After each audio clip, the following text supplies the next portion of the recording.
Okay, guys, we are live!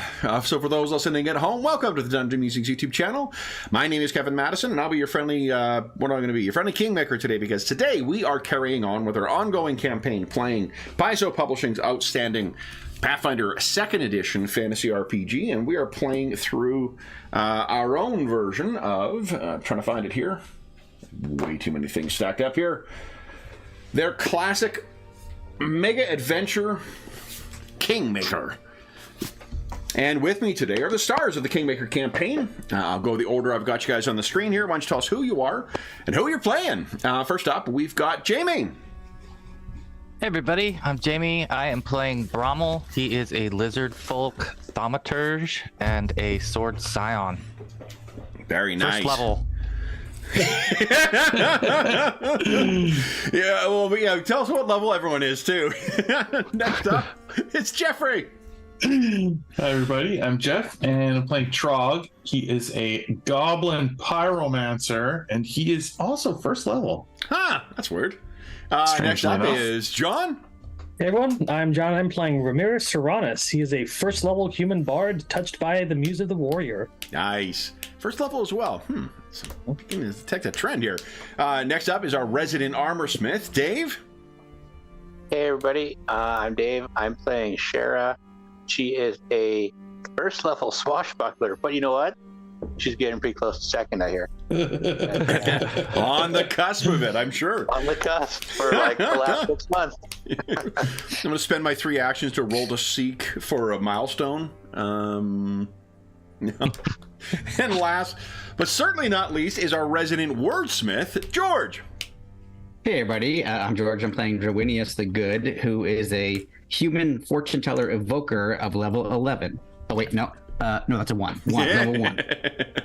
Excellent. Now, last session was our Halloween session, and really only one thing happened during that entire time. But what happened last time, guys?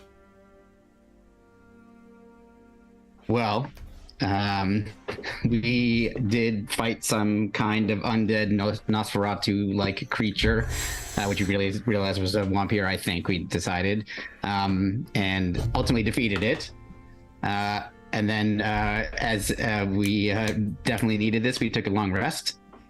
And then we decided the next day we would kind of reconnoiter to find its lair. And I think that's at the point where a wyvern had passed through the sky, and we were like, no thank you.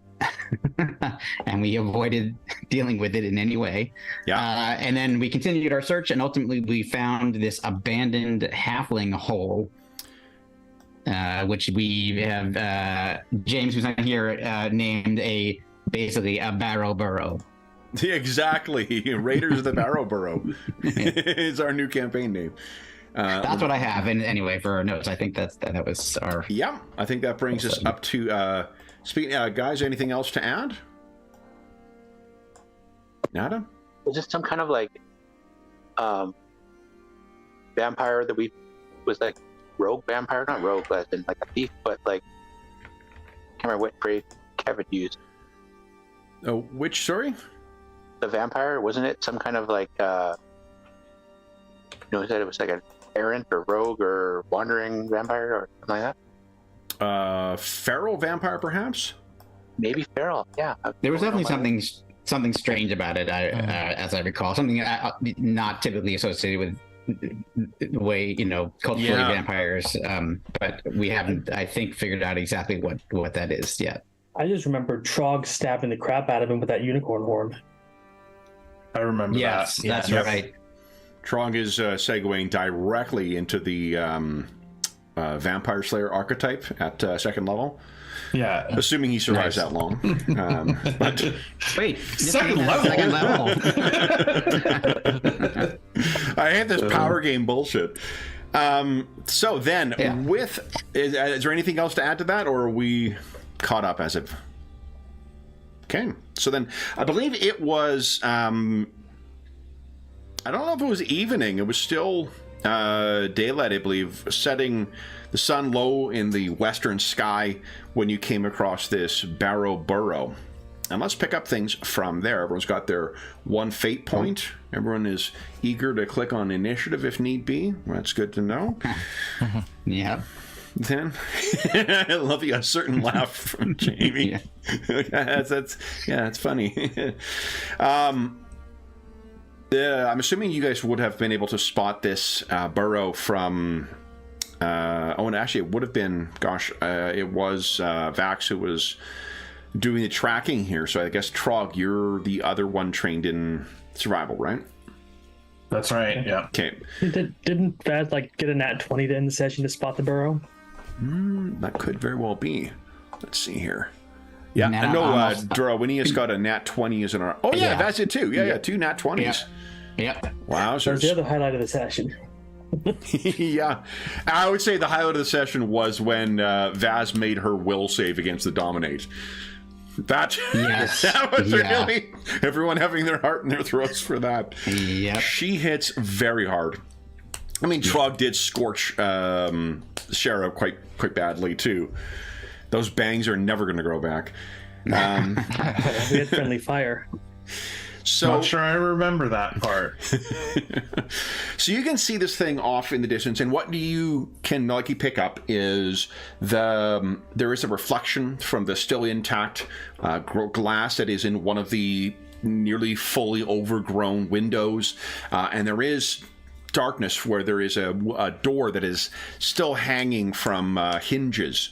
All of which has bleached away. It would have been very, very tough to spot this place had you not been following following a trail from this creature, and then Vaz's keen eyes having picked it out. It's not for. Let's see here. Trog is from here. Actually, Trog, Remy, Shara. You know what? Actually, all of you go ahead and give us a society check, please. And then, Bravo, you can choose to use your esoteric lore if that's a better score for you.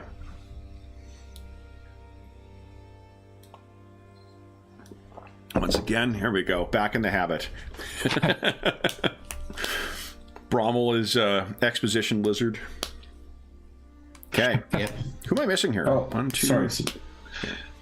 I was looking for history instead of society for some reason. Yes, in my brain. it goes. Yeah. Well, I mean, we've done 3.5 on Saturday, Pathfinder 2 on Sunday, 5th edition on Wednesday, and now back to Pathfinder 2. So keeps me on my toes. Don't ask to do a diplomacy check. So Brommel, I mean, Trog, what you would know that there are still homesteaders that come out here that just try and lay claim to a spot and expect that no one's going to bother them.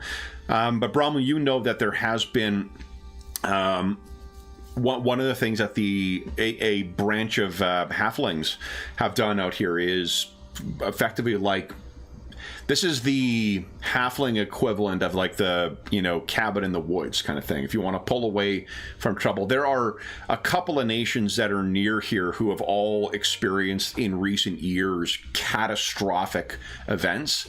Not at the time of our campaign, the Mendevian Crusade is still ongoing, so there's a giant demonic wound that is open to the north. Usalov is always a difficult place to live.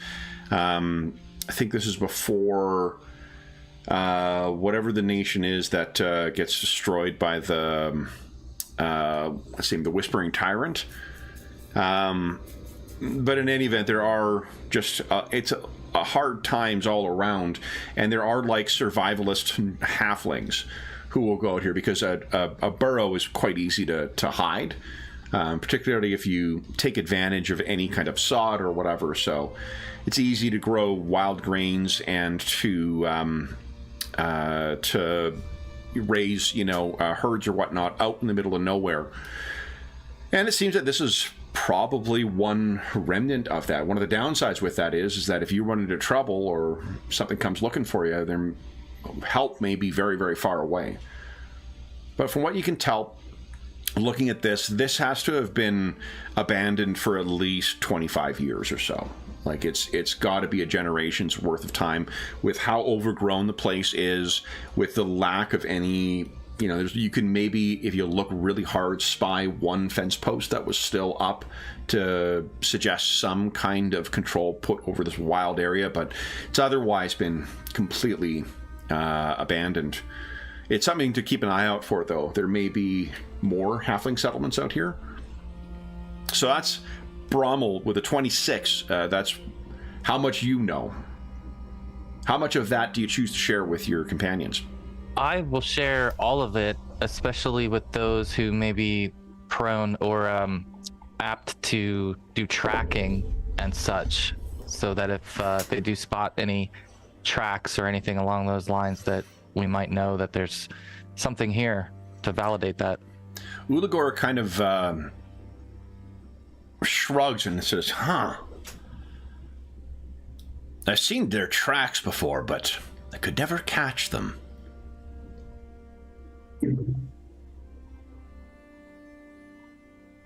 Then, what do you guys wish to do now? I'm assuming you're probably 100 or 150 feet away from this thing, hiding in the woods, or in the grass. Woods suddenly spring up. We're under attack by woods. Look out. Would Oligar or Brommel have any sense of the temperament of the halflings? Well, I mean, if there was, this particular place has been abandoned at least for, almost 3 decades. So there's likely to be no one in there. The halflings themselves, like any other kind of, homesteader, they generally like to be left alone. But the halflings are, what Ulugor says, if you ask him pointedly, did you ever catch them? He never did. He would find tracks from halflings in the, up here, and further south, but never be able to catch him. They choose not to be found. No. And it's these, you would know this, Brommel, these settlers, it is unlikely that, there's another one within a day's walk at least. They came out here not for community, they came out here for isolation and protection. Very un-halfling-like, for that matter. Just wait till you guys learn what the game benefits of a manifesto is. So, I actually would like to know that. So, what do you guys wish to do, if anything? The tracks do appear to go. You're confident, Trog, that wherever this thing's lair was, it must be in there.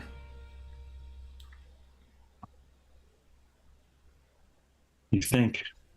I think we should head on in and explore it. Yeah. I mean, we wasted most of the day getting here. I mean, we can't leave empty-handed. We should probably all go together, even if we're not able to go in complete stealth. Because if there is some kind of spawn or something, right? Agreed. Maybe I don't want to sneak ahead and then have to fight a creature for a couple seconds until the rest of you catch up. Well, my concern is that that's very powerful ability to dominate the will of others that it seems to possess. But So we must have each other's back. Yes. It's going to be dark in there, so why don't we get some light going and get a torch ready? Good point. Ah, yes, torches. Let me see. I think I have the cantrip. I do. Do you want me to cast that on my staff? If you want to. All Just right. some of us can't see in the dark. Yep, I'll do it. Cantrip. There's a light spell. Ooh. Okay. And how would you guys like to approach? Boldly.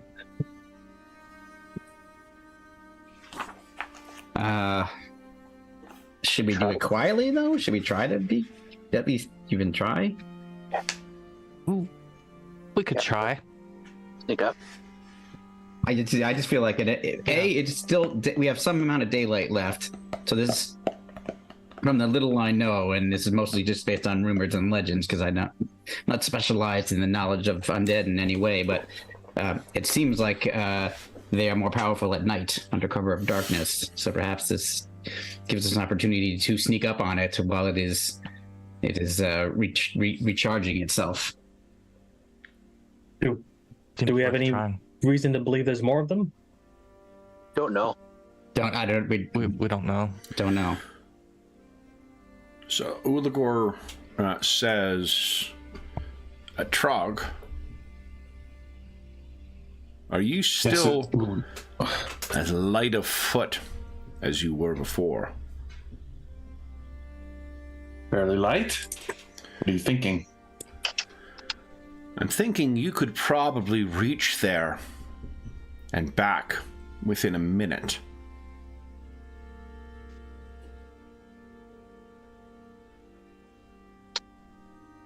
Possibly. Yes. Get Want me ready to check it out.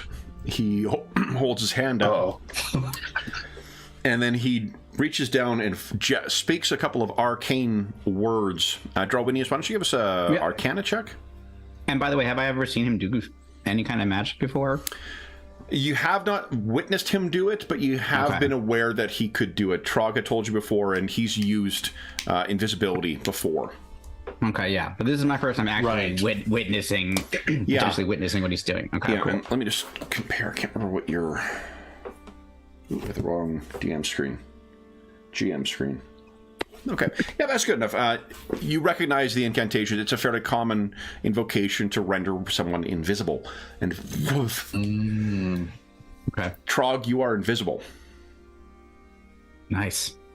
Okay, I'll race over there, trying to be stealthy. Let me double check and make sure I didn't forget the... He says, I can never remember if it's 1 minute or 10 minutes. But he doesn't know. He doesn't know that Trog already left. Exactly. Wait. Shit. Let's double check here. I'm sure it's a minute. I can't remember now in this edition.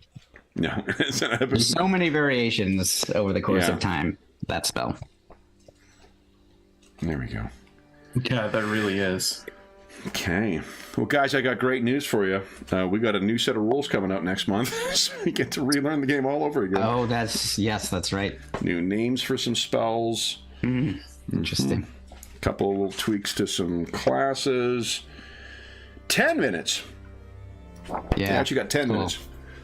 It's the advanced version that only lasts a minute. Okay. That's impressive. That's right. You are invisible, and you're able to make your way up. Now, Trog, why don't you give us a stealth check, please?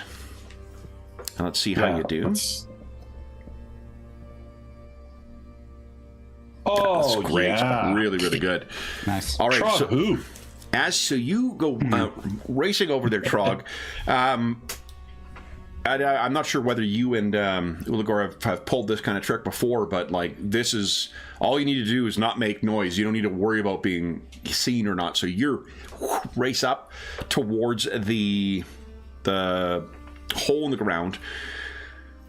You have dark vision, so you're going to be able to easily see inside what is waiting there. And as you tell us how is it that you approach it? You can picture that the door is hanging enough on its off its broken hinge, so it's open, so a human-sized person could make their way through the door. Actually, it probably isn't. It's probably a little narrower because vampires can turn into mist, so it would not need the extra space there. So it's probably a very narrow slit. That's the only obvious entrance. I mean, you rolled well enough to know that there's got to be a chimney in here somewhere, but you'd have to go around looking for it. That would waste valuable magic time. Yeah, I'll try to slip through the crevice. Do I fit or no? Yeah, so you get up there, and if you just... I mean, your head is going to be the real problem here. Why don't you give us an acrobatics check? Right. If I recall, acrobatics and athletics are terrific for Trog. Relax. That's pretty good. Yeah. Able to Not bad. get yourself in. I'll take it. And what you can see is that they're in here. It is, as far as halfling holes go, I mean, this is not the nicest. It's clearly like there has been some kind of flooding that's happened near here because there's a layer of mud in here. Underneath that is the veneer of something quite nice, probably. But I do need you to give us a will save, please. Uh-oh. That's the bad will. Yeah. Come on. I do have a hero thing. Oh! So you look over, and your heart races just a slight bit when you see this, because you think that there is like a man-sized figure hiding. No, not hiding, standing in the darkness.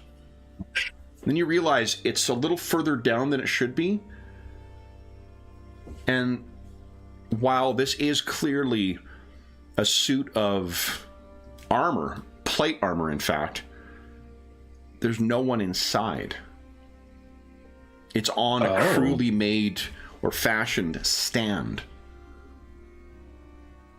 Interesting. When you look next to it, there is a sword in a scabbard that is propped up next to it. There's a backpack, quite deteriorated, and you can see that where the deepest reaches of this is really only like kind of the common room, which also doubles as a kitchen, and then there's a kind of sleeping and storage area near the back. The bed appears to be undisturbed, but you can see the footsteps that you've been following go deeper down into the storage, and you guess that that is probably from what can't remember who rolled so well on the... I know Trog has got his unicorn mastery trait now, but did someone roll quite well on vampires as well, or am I imagining things? I don't remember that. I don't think, yeah, me either. Okay, so then... so what, Trog, would you give us a religion roll, please? Oh, well, that I am not as good at. Good enough. So you recognize the symbol. There is a matching symbol on the breastplate and on the sword, both of which have a layer of dust on them. They don't have the mud that came in here when this place was flooded, but you can see that there is markings on there. I'm just trying to find the description for you, because I'll give you the... Well, you know what? I'm a dummy. Everyone have a drink, because I'm going to grab another book.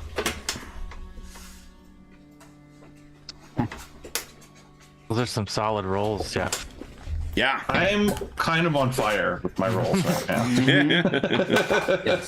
Be careful you don't burn yourself. I know. It's Trog. Of course he's going to burn himself. Oh, I mean, it's Jeff. Yeah, I And know. others. Matter of It's time. Jeff. He's gonna burn himself. Yeah. Roll 20 does not like you sometimes. Oh, It's a lot of the unbelievable. time. Yeah. So the marking on the... You know what? I wonder...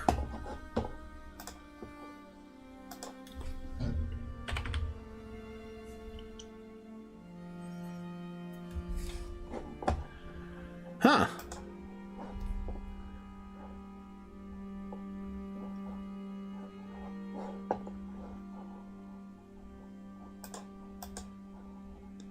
So, this.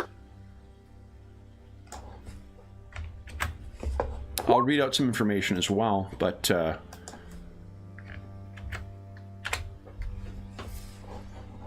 it is this holy symbol of the goddess Yomadai.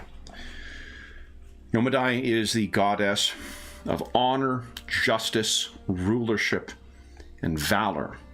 She has a following in Restov to a degree, but primarily her presence is in the Mendevian Crusade to the kind of northwest of where you are. Crusaders wear precisely the type of armor. It's half plate now that you're in closer. That is here, and the markings on the sword are precisely that as well. It is an exceptionally well-made sword.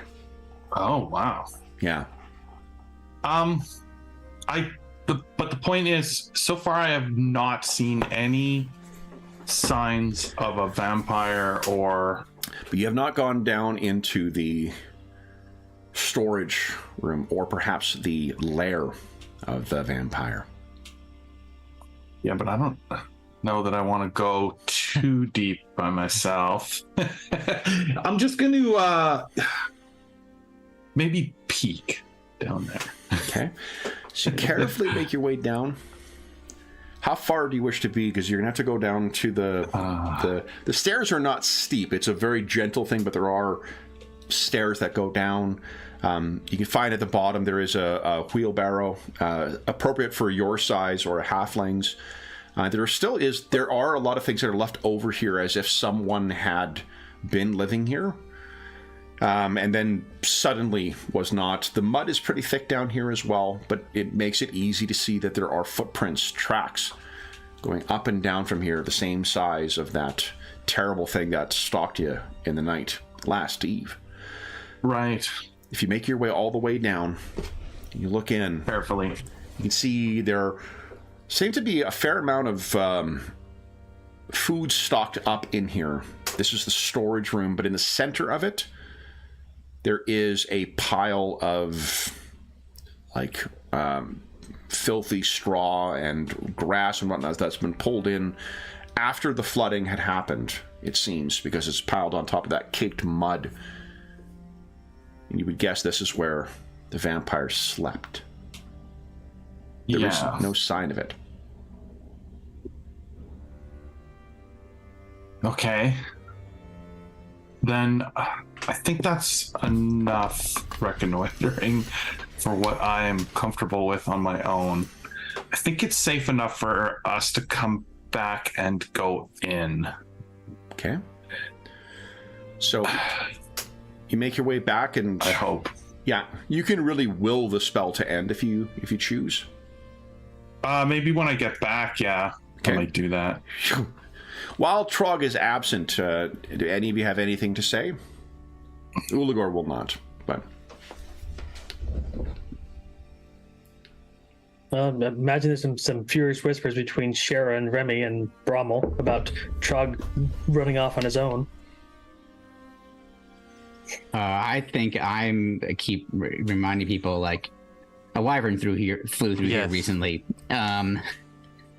Let's keep a lookout for that. It's the most venomous creature known to all of society. So I'm constantly like looking at this guy, like I'm definitely scared about this, and we're hanging out here for who knows how long. And, well, it's a curious thing. Moves fast. In the bestiary, even though it is a like CR6 monster, the target numbers for its poison are set at like CR14. Is that really true? No. It would be pretty funny though, right? I was like, well, they broke the game for that one thing. Yeah. I have a feeling your friendly Kingmaker might do that though. I was gonna say it might be a house rule. That wouldn't surprise me. So, anything else you guys wish to do while you wait? No? Then, Trog, you reappear. So. What do you say? Well, I say there are definitely some treasures in there that are worth rooting out. I did not see any signs of life or a vampire there waiting for us. Hopefully, it should be clear enough to head in.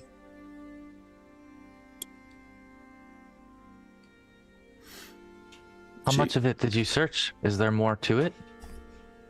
There was some areas that I was concerned about heading in on my own. But I think together it would be safe enough and the rewards valuable enough. Let's go. Yes, Great job, Doc.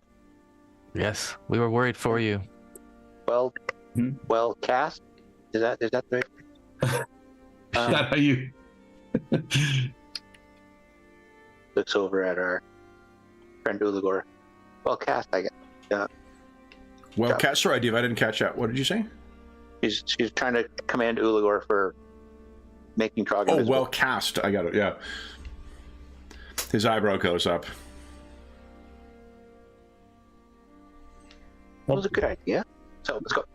What are we waiting for? Let's go. Go Okay. Yes. Agreed. out of the So you guys wyvern's make your reach. way down. Who is Yeah. going to? Someone's going to have to wedge that door open. Not all of you are as small as Trog. I'm pretty sturdy and strong. I'll give it a shot. Okay. With one try, you're able to force the thing open. It might be a challenge to get it to sit to close properly with the swelling that's likely happened over the years of exposure. But it is open, and hopefully the weather is going to be not too bad tonight. As soon as Drolwinius steps in with his glowing staff, you're able to see precisely what Trog did. And you're able to see a little bit more as well, just because there are, with the colors coming from the reflected light, you're able to make out a couple of other things in here. It does appear that the bag may contain more than what you... more things, even though it is aged, and it seems like there's a layer of dust that is in there. There appears to be a journal of some kind that is set up on a stand. It's likewise not covered in the muck. Brommel, your eyes go to over the low cook station that is in here. This is a burrow built for a halfling, by the by. It is not does not have a ceiling that would easily accommodate human-sized visitors. So you guys are all hunched down in here. Drolwinius, you comically hit your head at one point. Go! As is custom with wizards. That's right. And Brahma, what you can see, it looks as if... Well, there's only one kind of book that you would set above your cook area. That must be a cookbook. Interesting. Yeah, I think he would Very be drawn to interesting. that. Take a peek. There It also... also says Heisenberg, so I don't know what that means. Yeah, exactly. This campaign's taking a very... So we're going to be lords of a kind. Exactly. Turns That out would we're be gonna a vampire meth cook. go into business here. Oh God. Would you guys give us a... Again, a society check for everyone inside. And Brommel, you can use esoteric lore, because this is a very... It would be a lore that I don't think any of you have. Remy, okay.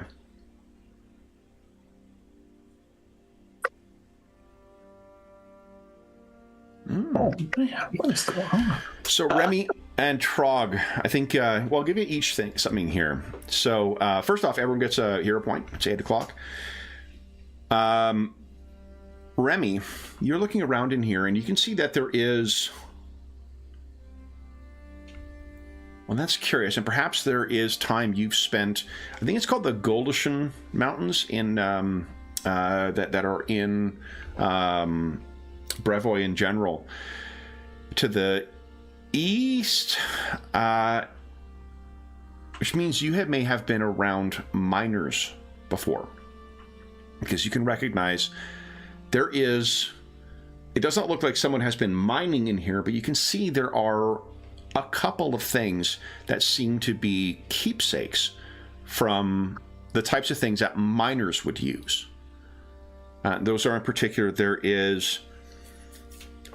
You could see just the faintest glow. There is a torch that is sitting on a shelf that has a hood put over it. And I think just, Remy, you know from past experience, like there's only one kind of torch that you would store that way, especially on its own. So if you go over, you can pull it back and see there is a heatless fire burning on this thing. And if you pull it back all together, you've had experience with these before. This is an ever-burning torch, an ideal thing to use in mining environments because it won't cause anything to cook off. Remy is quite ecstatic with that find. You also see there's something unusual. You're going to have to take a look and see what it is.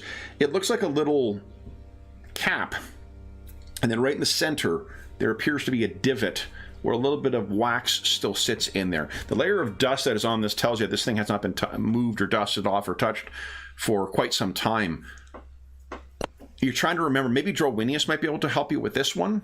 It's stored where the other mining areas. There's also a couple other things like picks and whatnot, the types of stuff that only face mask for the dust. Oh, actually, there is a mask on here too that likewise, it looks like the kind of thing that it is a much fancier version of the very basic masks that you've seen miners wear, particularly when magical or alchemical explosives are used. Okay. So that might be something worth studying.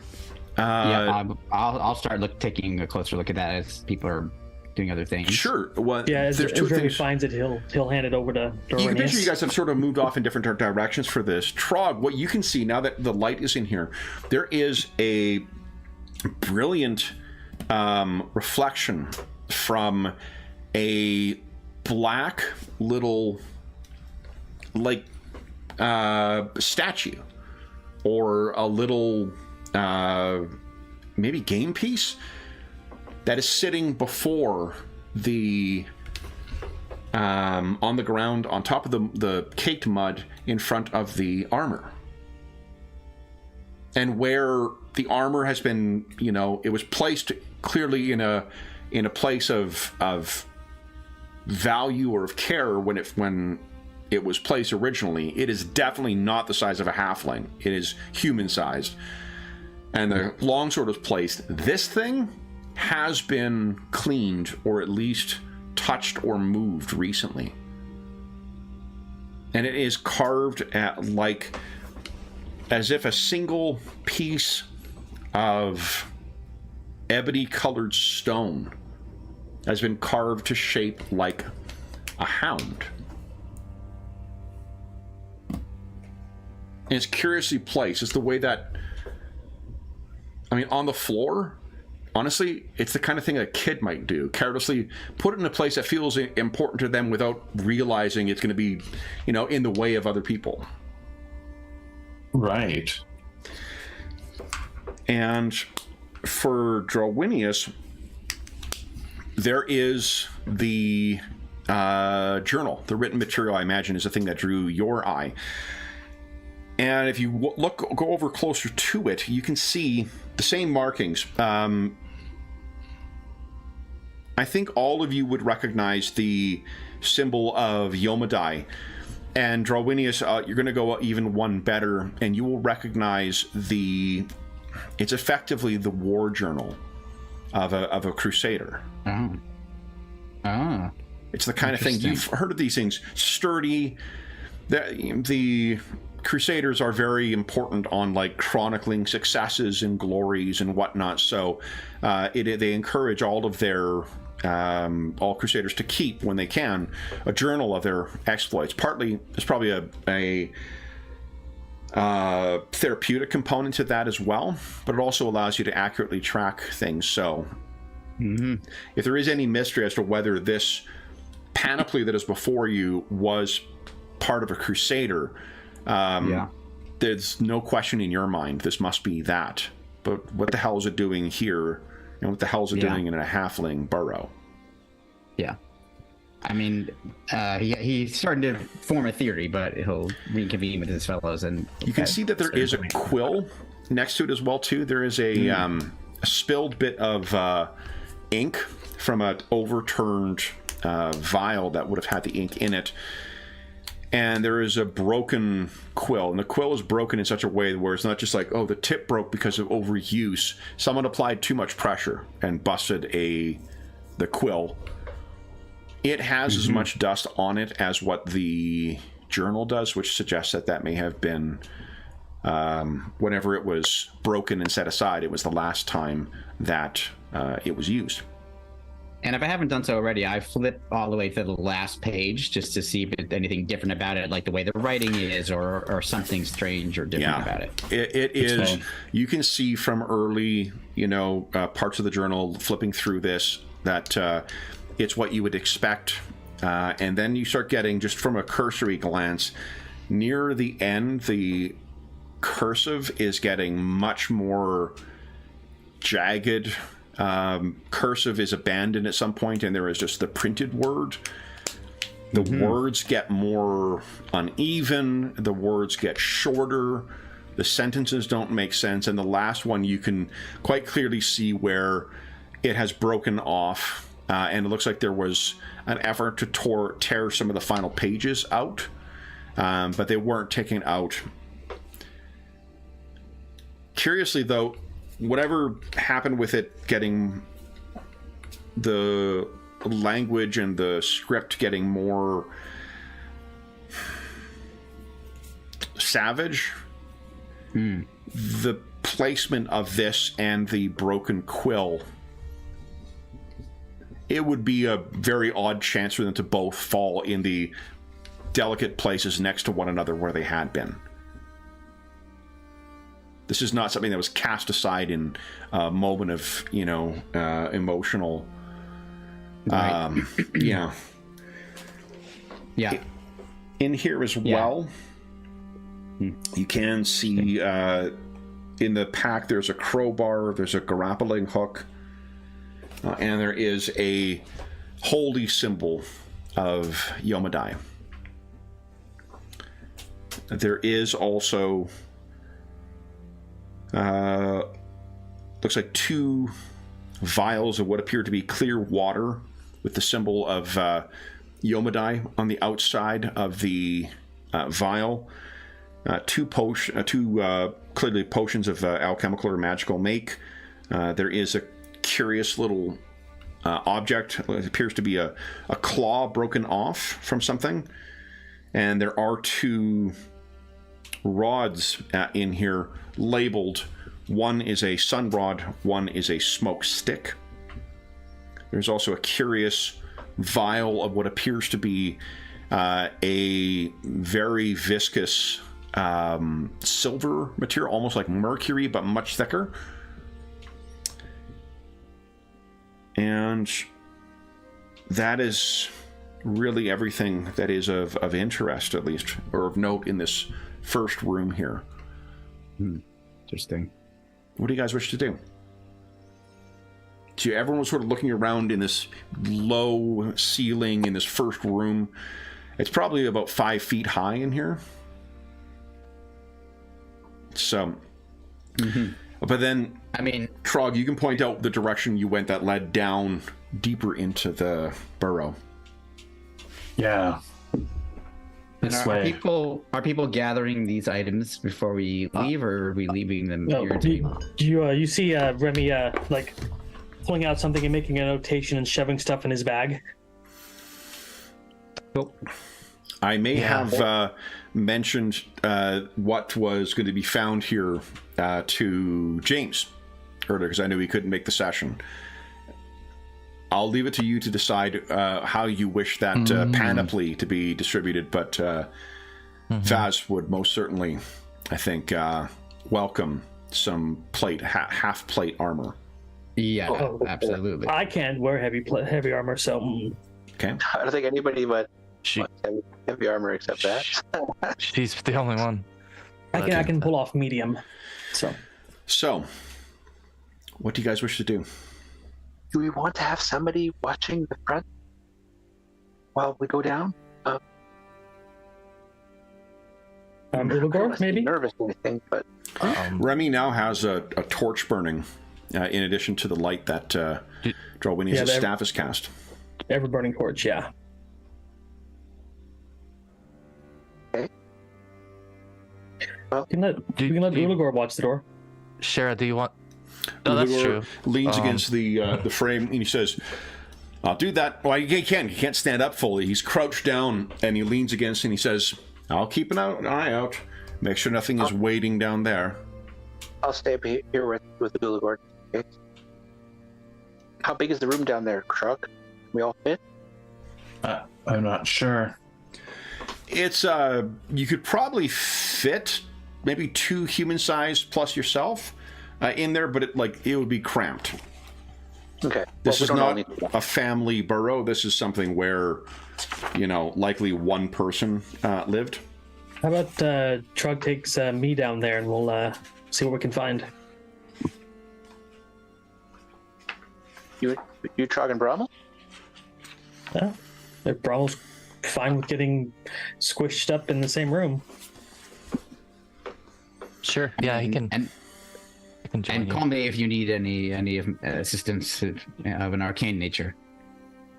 Yeah, and remember, the ceilings in here are about 5 feet, so everyone is hunched well over, and that corridor leading down there is likely only wide enough for to squeeze one of the larger ones through there. This is not a place where any two-handed weapon could effectively be used. There's just not enough space in here. So, Trog, are you leading the way, or? Yeah, I can lead the way. Okay. So you make your way down there, and what you find in here is, as I described, there does appear to be a clear place where likely this creature was sleeping. If this is its burrow, you have found its bed.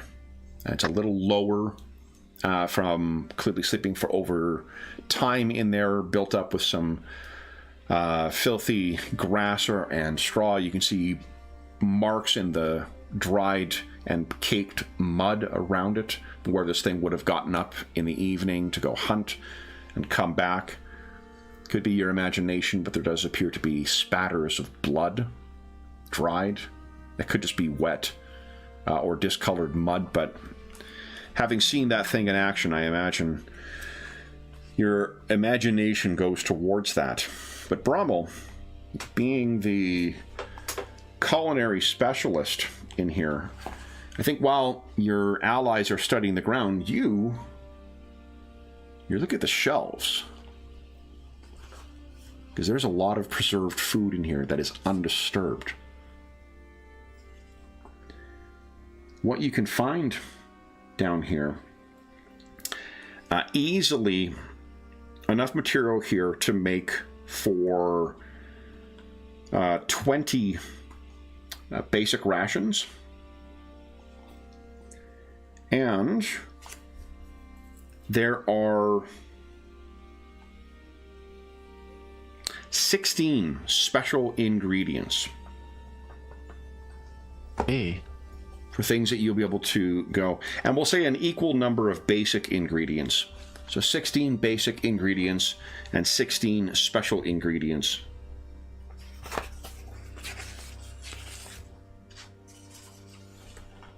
That seems pretty good. Yeah, Brahma will start to collect some of that and in the hopes that it also may be the ingredients needed to cook some of the new recipes that we might have. Yeah. Okay. Otherwise, there is nothing else down here. There is no obvious, extra exit from here. There is, in the common room, there is a little oven that could get going, that could be used for warming the burrow, for baking, or for cooking on top. You're not certain where the chimney might be, but Brahma will tell you that it is likely to lead fairly far off to another side of the hill to distract from where the entrance here is. And as long as it hasn't been damaged, it should still be burned. It's unlikely that whatever was the most recent inhabitant of this burrow, it's unlikely it ever opened or started any fires. So.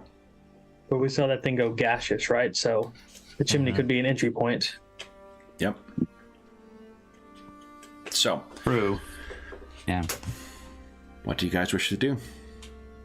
Do we want to camp here tonight, or work our way on and to get the camp elsewhere?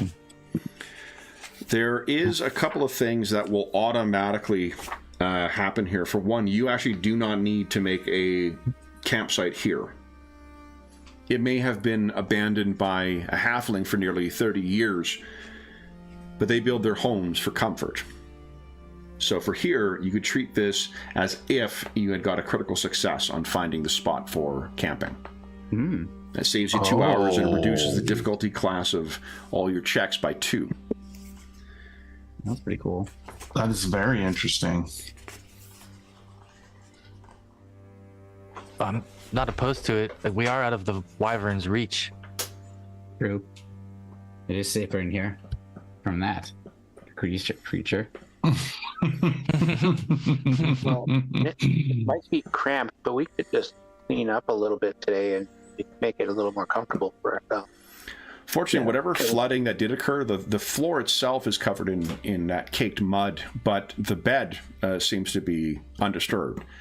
It's really only set for one halfling or goblin-sized creature, but that's there. The home itself, as long as the flue is not hasn't collapsed, or if there was flooding, as long as it didn't get choked up, this could be a very, very comfortable place. Plus, you wouldn't have to make a campfire. What do you guys think? Should we camp here? Seems like a good choice given all of that. I think it was a religion check that somebody had done. I was scrolling up after we had talked about the vampire again. I think we did get a fair bit of information about the vampire because of the religion check that was made. I think so. Yeah, I thought there was some information was fed to you. I'm wondering, Kev, we were pretty certain that it was destroyed because it didn't turn it back into a mist and then continue on, right? When Trog's second strike with that unicorn horn caught it almost square in the middle of the chest, and it disintegrated. Yeah. And remember, the horn actually changed color afterwards. Oh, right. So do we have? We don't think that it will come back, right? Like, I'm not a vampire expert, so I look into the group on this one. Uligor looks out and he says, "The sun is almost down. We'll certainly know soon." Well, let's get this place suitable then. Yes. Yeah, we should prepare. Okay. We close up the windows or whatnot. After dark, we could have a fire, couldn't we? There are be visible at night all that easily. It would take a little bit of effort to get this ready, but like outside, what's overgrown right now, while the windows are currently obscured by some overgrown grass and the sod that would have come with it and whatnot, there are storm shutters in here down in the storage room. You could take those out, put those over it, and then it's unlikely that anyone could see in, and it would be much harder to get through the wood of the storm shutters than it would be for the panes of glass. Would we yeah. we want to double up on guard shifts? I mean, there's 6 of us, including our friend Uligor. Is anyone trained in craft? I'm not. No, I mean, No, but if there's a large number of a certain item, I can take a quick glance at it and give you a approximation. No. Is there a jar of jelly beans? That pile of coppers over there, approximately 40. So the reason I ask is because it is going to require... This is something I think you could try and kludge together here. So who would like to make the crafting check? I think I will allow one person to assist, but at this level it's a bit of a gamble. So and it is a reaction. So who would like to try and get that door shut properly? Crafting uses intelligence, right? It does, yes. Darwinius might be, if you're all untrained, Darwinius might be the best bet for that. Could I attempt to assist with like an athletics check to like help shoulder it shut? No, because like it's the application of force in a proper way. You need to know where this thing's going to go. Okay, yeah. So I can examine it and try to figure out the best. Yep, give us a crafting check then, Darwinius. Let's see if you can get that door shut. Okay. Here we go. Yeah, 19. No problem. I think you're trying to force it, and you realize like, oh wait, and there's maybe a more, there's a simpler solution to just getting the thing back up into maybe its hinge and then pulling it in, and like, oh yeah, okay, it's actually fixed. Yeah, so it's just like you was just slightly off, but like so no matter what you did, it was never going to fit in. Yeah. So just go So like then you're this, able to, and whoever, then- Remy, since you're the strong one, why don't you grab the storm shutter? So maybe you're passing by and bringing the storm shutters out. You're going to have to hack away and clear away that the overgrowth to get these things to fit in there properly. Okay. Sorry, George, I interrupted you when you're trying to finish your description. No. That was it. Just like that similar thing that we've all probably experienced, where like the door, like the hinge is just like off, just like that amount, and like you're banging away and can't get it to work, and suddenly you're like, oh, the hinge on the other side I'm not looking at is the problem. I think that's called the IKEA conundrum. Exactly.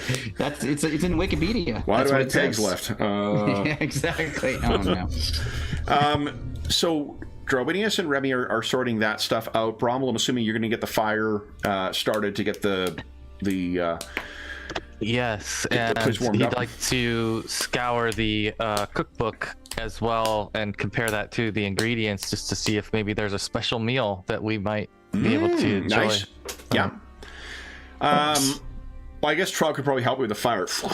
Shara, do you have a lore in anything to do with sword lords at all? I can't remember what your lore is. Accounting. Your lore is accounting, okay. I mean, you know what? You may be able to assist with stalking when Bromwell talks about the different, like all that stuff that's downstairs. If you head down there and take a look, like this, whoever this halfling was, why don't you give us a lore accounting check? Why, certainly. This will be my first. Yeah, it's very unlikely to come. Usually it comes around once a year, and then it's at a panicked, need for it. Are you satisfied with that, or you want to hero point that? No, I want my first accounting roll to be superb. Okay. Oh, that. There you go. So as you're going through, I think what we'll say is you realize that there is a process and there is a specific order to the way that this halfling has stored things. And what you can find... Let's see here. George, you looked like you were writing earlier. Did you write all that stuff down that we were? Well, I'm going to put in chat Yeah. what you found, guys. Just I think Good. this evening you're I going to need wrote to it down, but spend some time. It's it's actually fairly easy to identify stuff in PF2. You just need there's lore checks that need to be made to make identify some of the more unusual things. yeah, like this broken claw and all that. There's just a couple things I don't know what Yeah. that is. So, but other things that you just told us directly, like the sunrod, the smoke stick. But yeah. So here's what you find.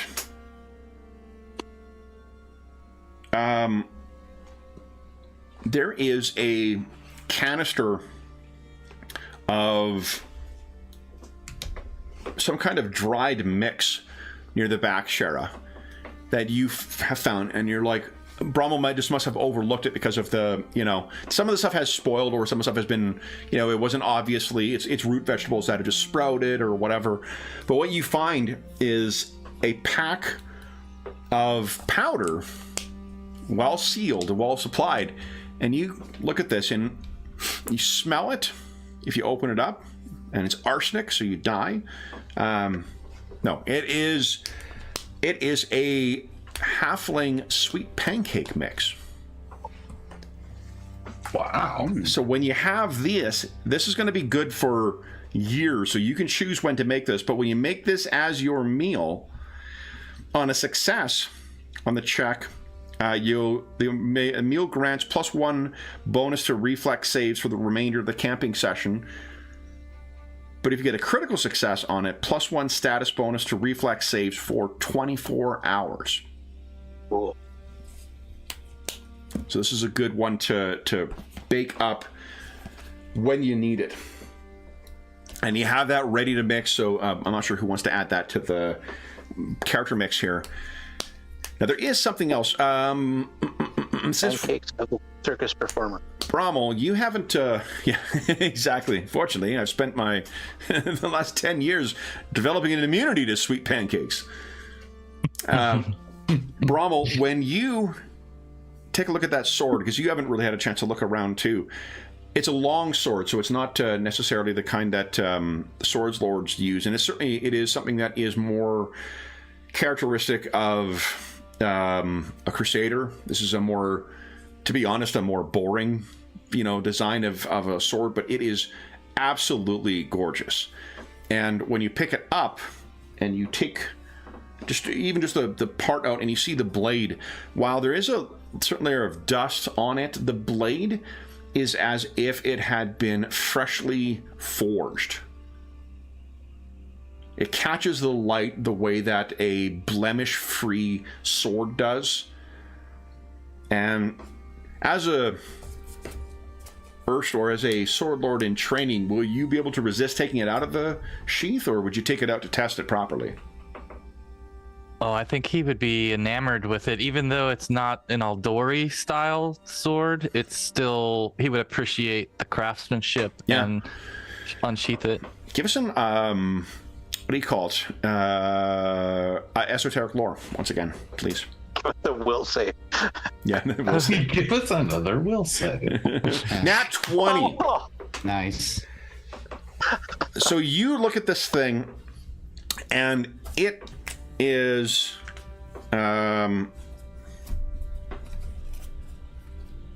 you can see that on the hilt of the sword there is a name that is placed on it.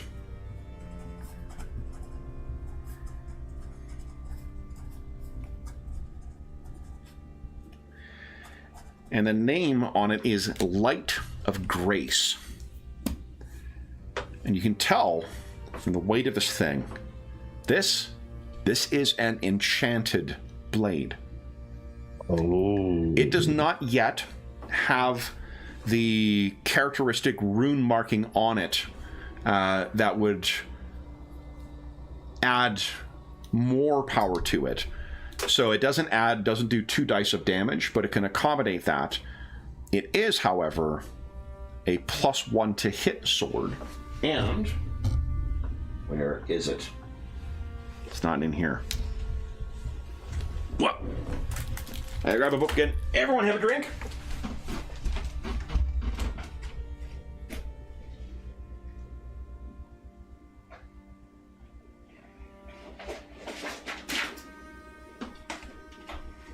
This has been quite the stash here. Definitely. You Which also is also know kind of that horrifying. this is the type of weaponry that the Mendevian Crusade likes to grant its crusaders, in the sense that if they achieve a certain task or, succeed in some feat or whatnot, this is an award that would get to recognize that, and then they might get a runic enchantment that is then augments it further, and so on. This is someone who is the owner of this, likely was a young crusader who had some significant achievements in their time to have been granted such a wonderful weapon. This isn't something that would be inherited. It's something that is earned. And would you give us a D100 roll, please? Okay. It's also more cursed than a Morgul ring. No. This also...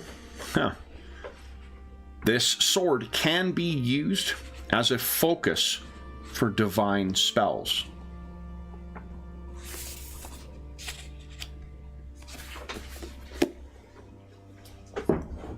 So it may not have been a champion, it may have been a priest of some kind, or perhaps someone with mixed training in this. That's very handy. So you test this thing. That's what you note. Were the sword and armor showing signs of aging like the rest of the property? Or No, they was were it- definitely something put here afterwards. As with the bag full of stuff, the armor placed on an impromptu armor stand. Something that clearly seems to have... It's likely some furniture that was broken in order to accommodate this. But the armor itself, like, it has not suffered anything from the length of time. Whoever placed it there, it and the scabbard and whatnot has not suffered from any of the ill effects of age. A good wet cloth will take care of the both of them, oiled for the armor. And the only thing that seems to have been regularly used is that small statuette. So, what do you guys do with your evening? What do you make of this statuette, Drawinius? I'm gonna take a closer look at it. Sure. Give us an Arcana check, please. Okay. 22. That's awesome. I wish I thought of it before, but man, figuring a wondrous power that's cursed, filing that one away for future use. Okay.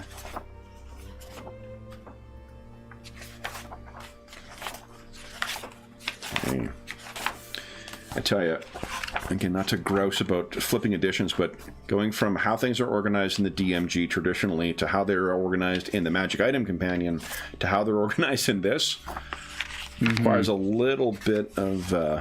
it's not a worn item. It is... Here we go. No, that's the condition appendix.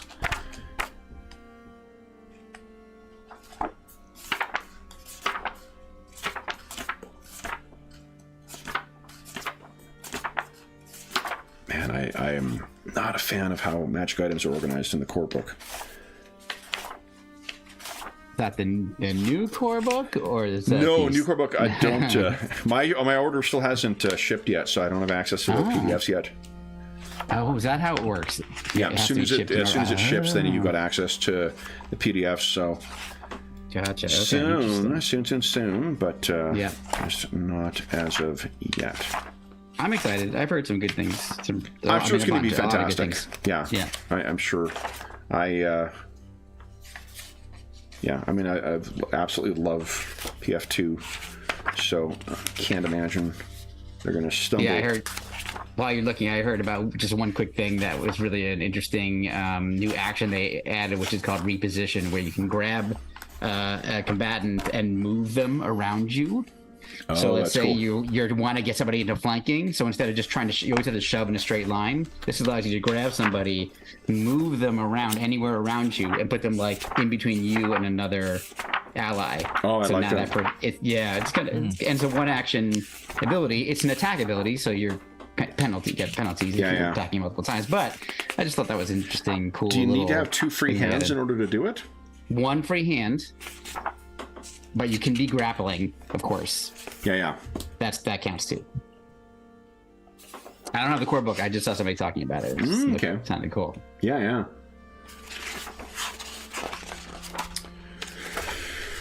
All right. Yeah, it's the only part of the organization that I think is just dog shit in this is because of the way they've chosen to do the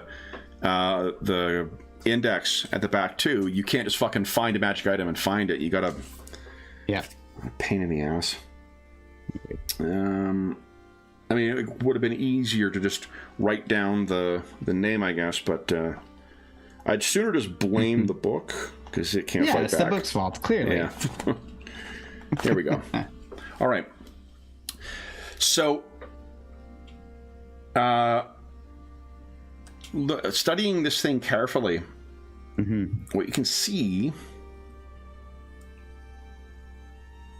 is at the very bottom of this thing, in Taldan, there is a single word, very faint, You have to sort of hold it on an angle to see the reflection on it. And the word is the Taldan word for shadow.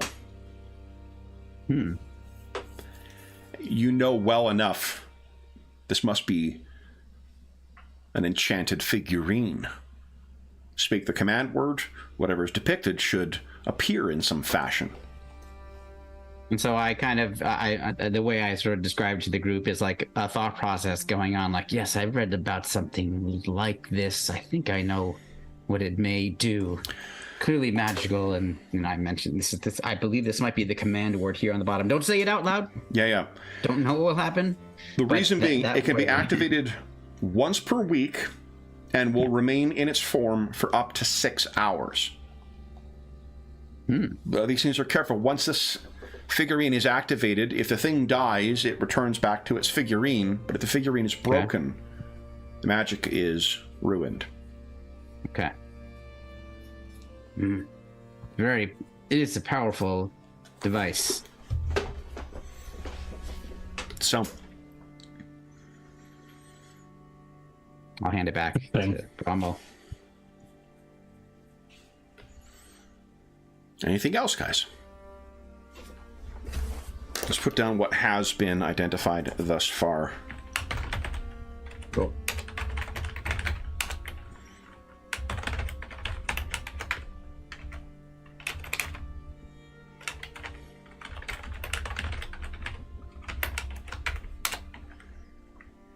And that is only +1 to hit, doesn't have the striking rune on yet. Okay.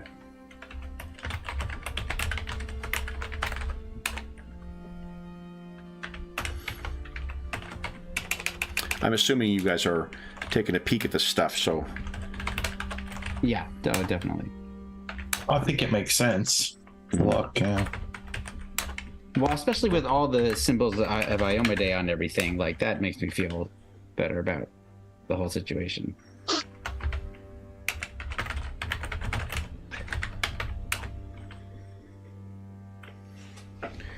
So here is something interesting. Let me find what this is here. Pretty cool stuff. Yeah. Yep.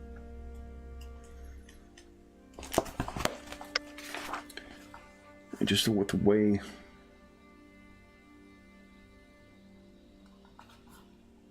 Okay, so there's that. Oh. I'm going to look it up online because I neglected to put it down. And I don't want to waste time. Oop. There we go.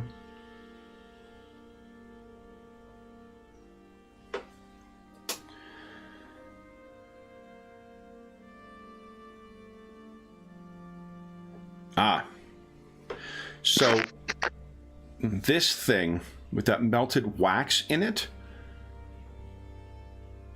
Remy, I'm assuming you're taking a close look at these things. Are you trained in Arcana?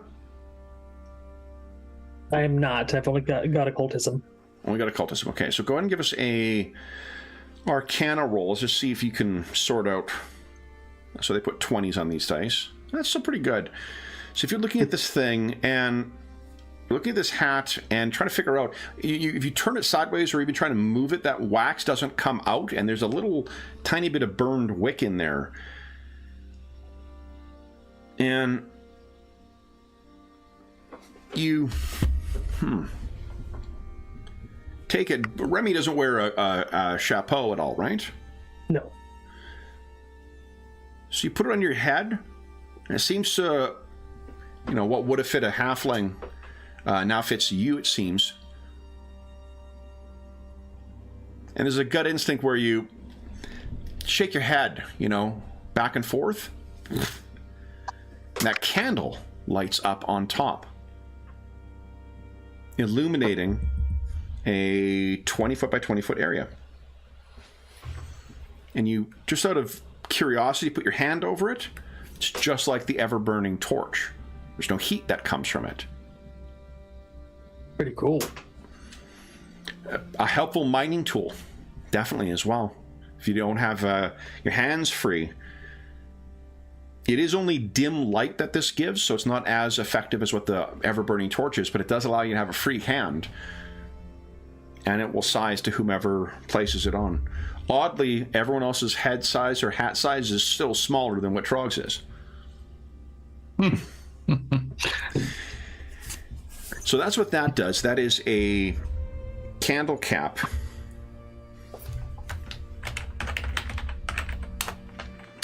And there is the wondrous figurine,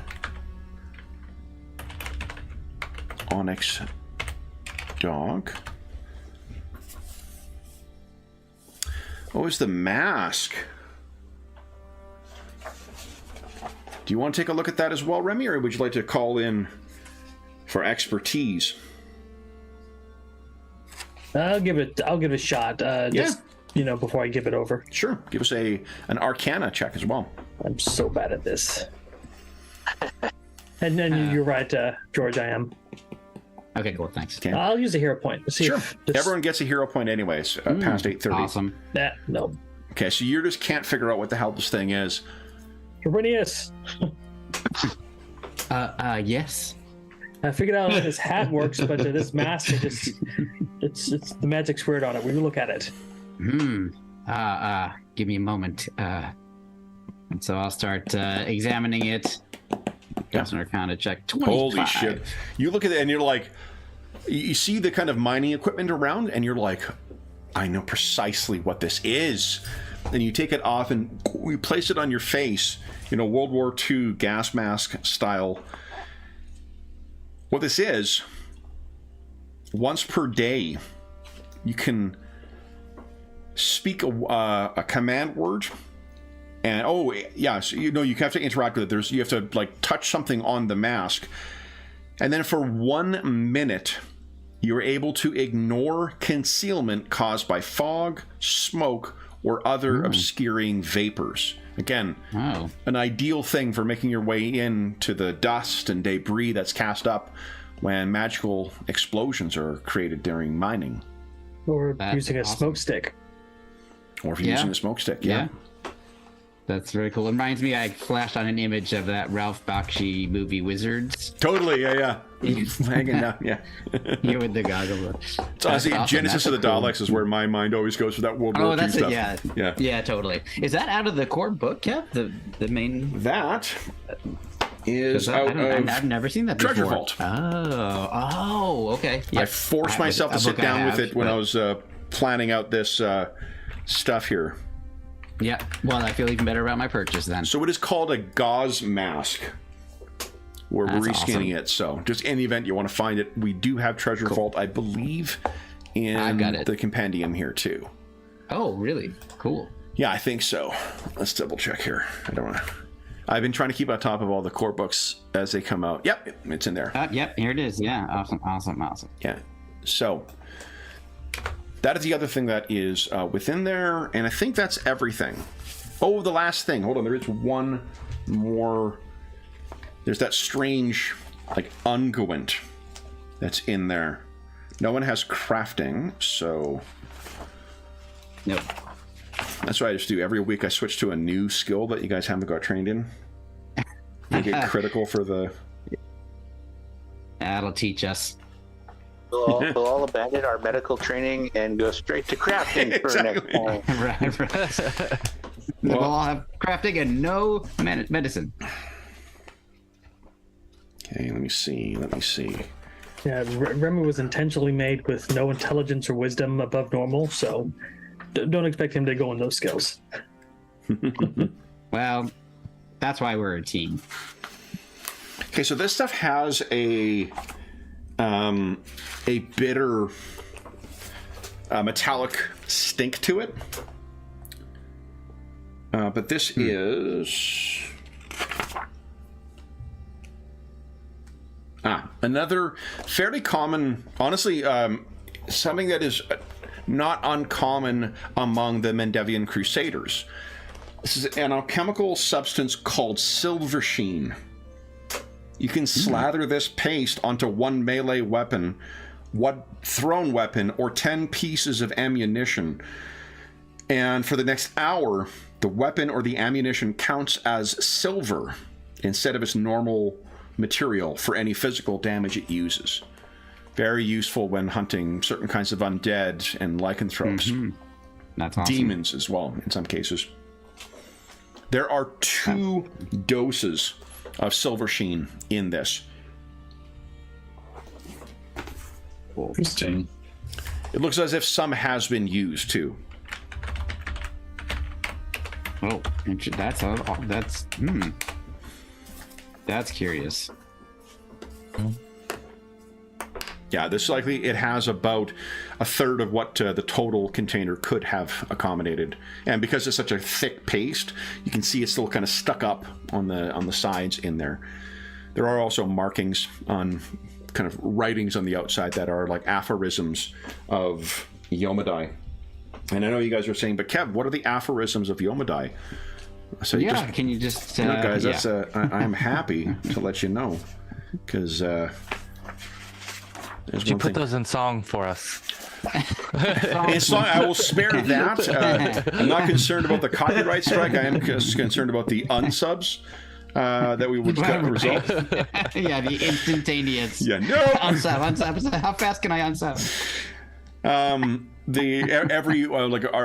Like a lot of families, our family does a thing on everyone's birthday. We try and get up like first thing in the morning and send a message to whoever's birthday it is, singing happy birthday to them.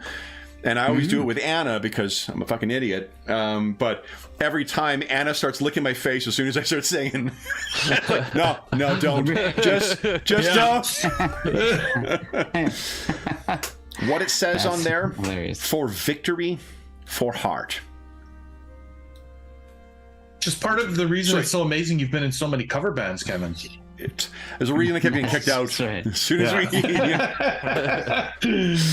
yeah. Whatever the opposite of the Traveling Wilburys was, that's what I would be in. The guy who was kicked out of a shit ton of other bands. Right. Sorry, it's for victory, for the heart. Who made the religion roll? Trog. It's a prayer that refers to striking the heart to ensure death. It's often used as a battle cry, but less warlike followers might use it at any time they are doing something which requires accuracy, such as cutting down a tree. Interesting. So, this material and all the stuff in here too. As well, don't forget there is the grappling hook, there's the crowbar, and there's a backpack in here as well.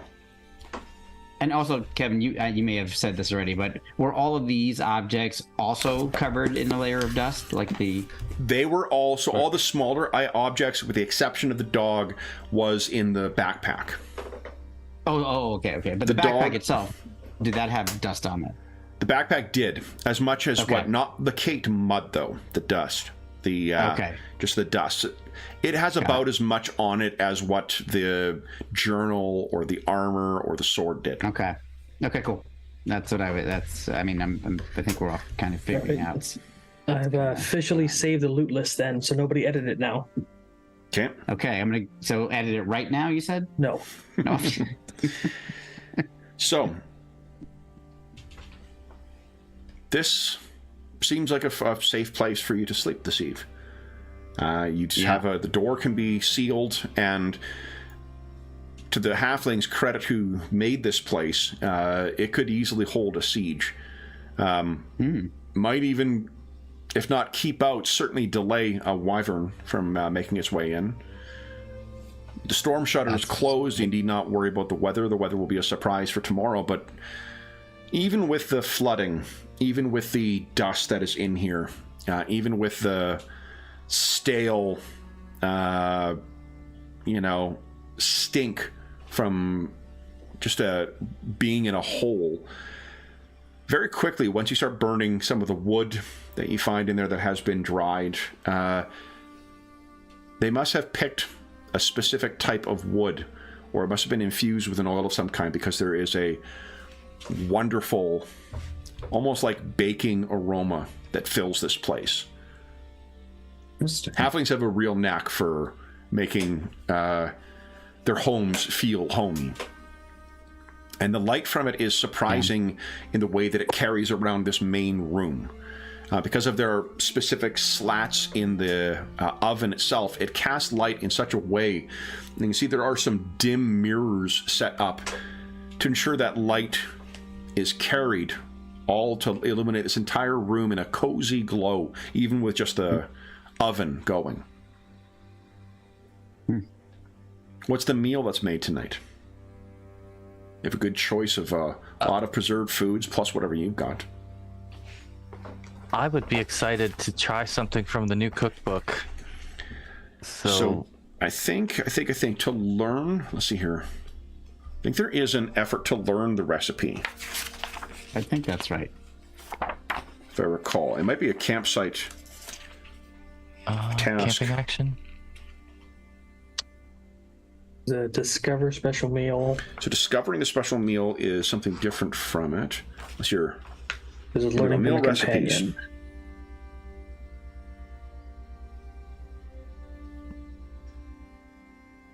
So I have subscribed to one of those meal services for a couple of years now, and if you're anything like me, then what it's going to require you to do is go back and double check the measurements, even though it's pre-measured about 6 times before everything gets added in. But what you find in here, you now have, you can add to your cookbook the recipes for fish on a stick, the recipe for a hearty meal,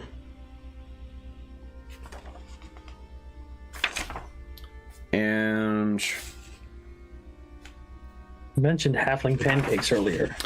halfling sweet pancakes are in here. It is a 7th level meal though. So gotcha. I don't know. You can use it, but I don't think he's going to be able to cook it just yet.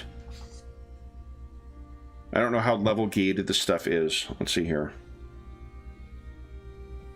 I think it's the DC of it. So you can add the sweet pancakes to the recipe list as well. And I put a notation by it, say 7th level. and shepherd's pie, which is 2nd level. Oh, This means the DC is a little higher for some of the lower checks for it. So may take you a couple tries to get that recipe right. So sweet pancakes, shepherd's pie, fish on a stick and hearty meal. fish on a stick, and hearty meal in general. Yeah. So those 4 recipes you now have access to. Oh, Cool. How do you feel about some shepherd's pie this evening, gentlemen? Excellent. Let's do it. So give us an esoteric lore. It's a DC 16 for this particular meal. Let's see. It's a little lower because I think we're gonna hero point this. not a bad idea. Poison like everyone. Don't make Baz is anyone here. sick this soon. All right. No. Oh. The meal doesn't Wow. sit well. When the eater rests during this campsite, they only regain half the normal hit points from resting they would have. So, fortunately, it's nothing more. Maybe you need to work on that recipe a little, a Yeah. little more. Maybe. But there is the smell of the shepherd's pie that is going into that. Trog, Ramirius, Shara, and Drawinius, I can't tell you that you are fairly confident there is going to be no encounter this eve. oh, No one's excellent. going to know that you were here. awesome. That's great. Unless that vampire comes home. Well, other than that, I think one of the things that makes me feel better about it is, or I feel like that's the case, is that there's so much dust here. Nothing has been coming here and disturbing this dust, you know, like predators or whatever, like coming in here and mucking around, and we don't see any tracks or any of that sort of thing. So I had this just sort of, because I'm checking for all of that. I'm still nervous about this wyvern. And that's what gives me even the, I mean, I am trained in survival, but gives me a little bit of sense of, like, for once I'm back in civilization. Like, I'm used to always being in civilization. Yeah. The last 20 days or so has been like a whole new universe for me. So for once I feel actually safe. And it has, like, as much as the mud has disturbed the bottom and the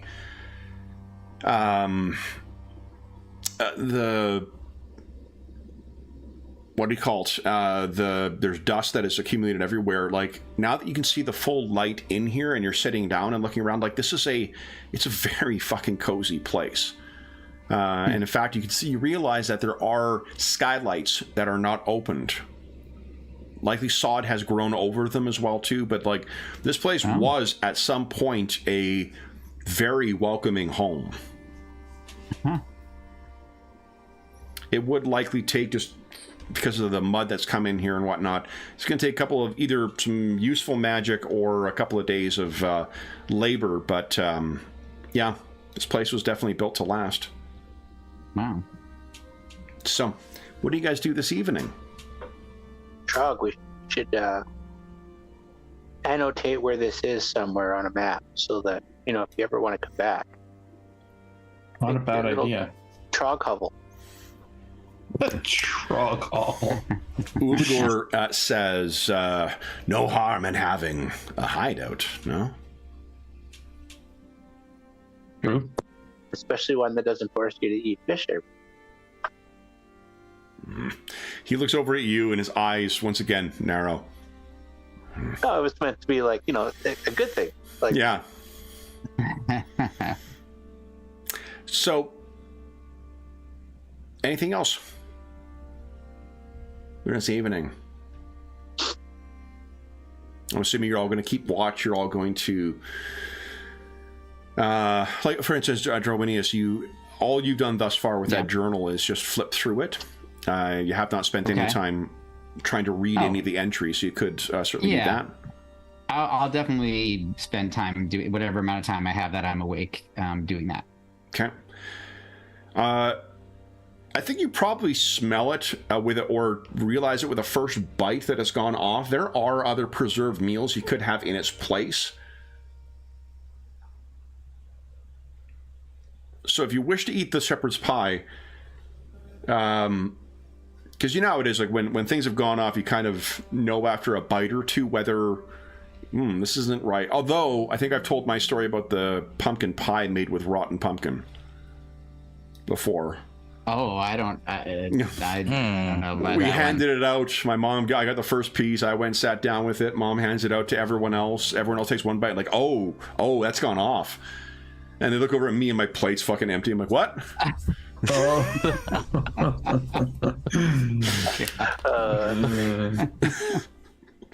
Well, yeah. Although truly she has the heart of an adventurer, because she saw that the can had expired and was like, let's try. So her meaning was like, I saw it had gone off and I wasn't sure. And I'm like, with those cans of products, they generally don't fuss around with that, but I didn't get sick from it. So, I was just going to ask that. I was just wondering about that. Okay. Well, that's good. Yeah. So then, what do you guys, anything else you wish to do this evening? I think we maybe want to divide up these items that we've found so that we are equipped to go in the morning, or could equip ourselves to leave in the morning. So let's do this then. Why don't we take our mid-session break now? Contemplate what you wish to claim, and then you'll come back and decide how best to distribute the spoils. Uligor will not be taking a share this time. Interesting. And so for those of us, we'll be back in about 5 minutes.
Any ideas on what you want to grab, Jeff? No. Not really.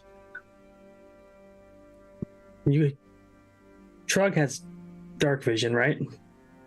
I believe he's like one of the only characters that does have. Yeah, Trog and Vaz, I think. Yeah. I'm thinking about grabbing the ever-burning torch just because I don't have low light vision, and that would be a good thing to have. True. You think you might want the Wondrous Dog just for like a last-minute guard dog for you? Maybe. It's not a bad idea. I think out of the group, you and Darwinius are the ones that might need a little extra protection. Right. Fair enough. Or that gauze mask combined with like the smoke stick could help you like hide yourself in a bubble of area and throw stuff out at people from inside of it. And you do the fire stuff, so. True. That could work too. And I think once you get second level spells, you get like something that can turn existing fire into a smoke cloud.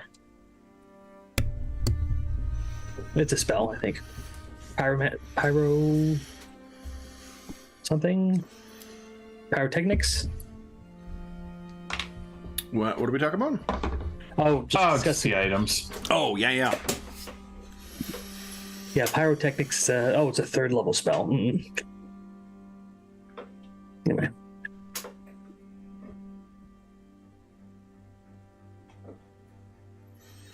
If you want to find any of the items, they should all be in the companion. Does Brommel have low light vision? No. No. Hmm.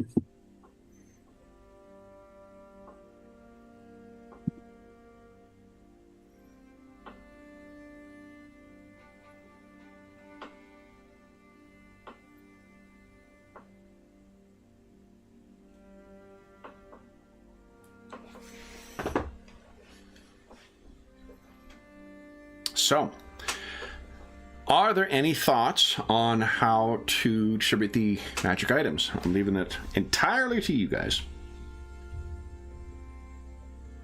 I was hoping to claim the ever-burning torch.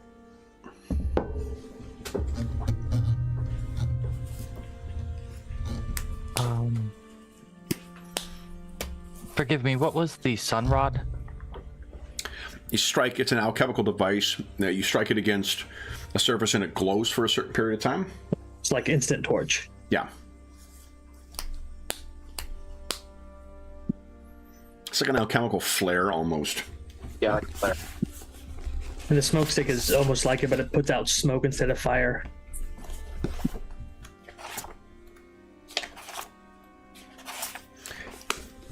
There are, so of the items, some of the ones that are one use are the 2 holy water, the 2 minor potions of healing. Oh, I missed one actually. Hold on.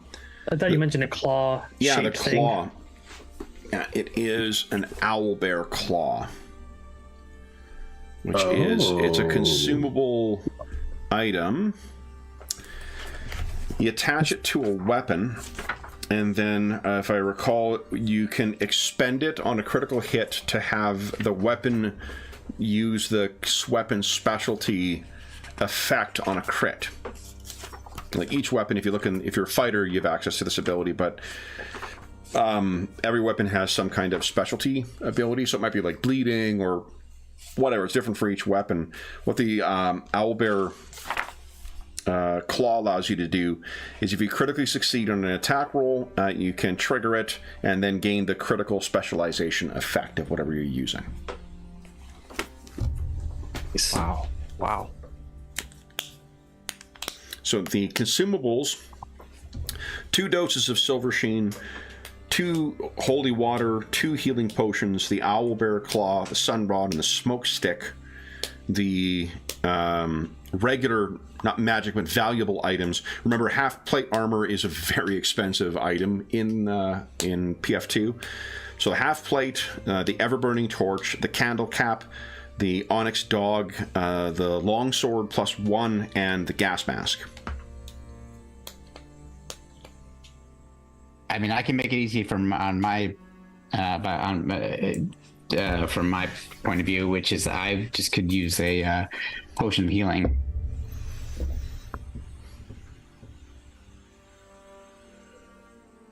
Got no issues with that. What was the journal? It's a Crusader's just War a- journal. Yeah, Right. I think it's not magical. It's just Not magical. yeah. I mean, I wouldn't mind continuing to read it if people were okay with that too. Just because I'm a lore addict essentially, so. It's the PF2 equivalent of reality TV, so Drominius is very, very... Let's just say he would be a regular Big Brother head. Does anybody else in the group have the ability to use a longsword? Remy's strength-based, and it's not finessable, I don't think. And I know Vaz probably could, but she's getting that half plate. I was actually not sure about that. Simple. Long. Yeah, Cher's dex-based, right? I'm pretty sure. Yeah. Okay. What about Brommel? Strength. Okay.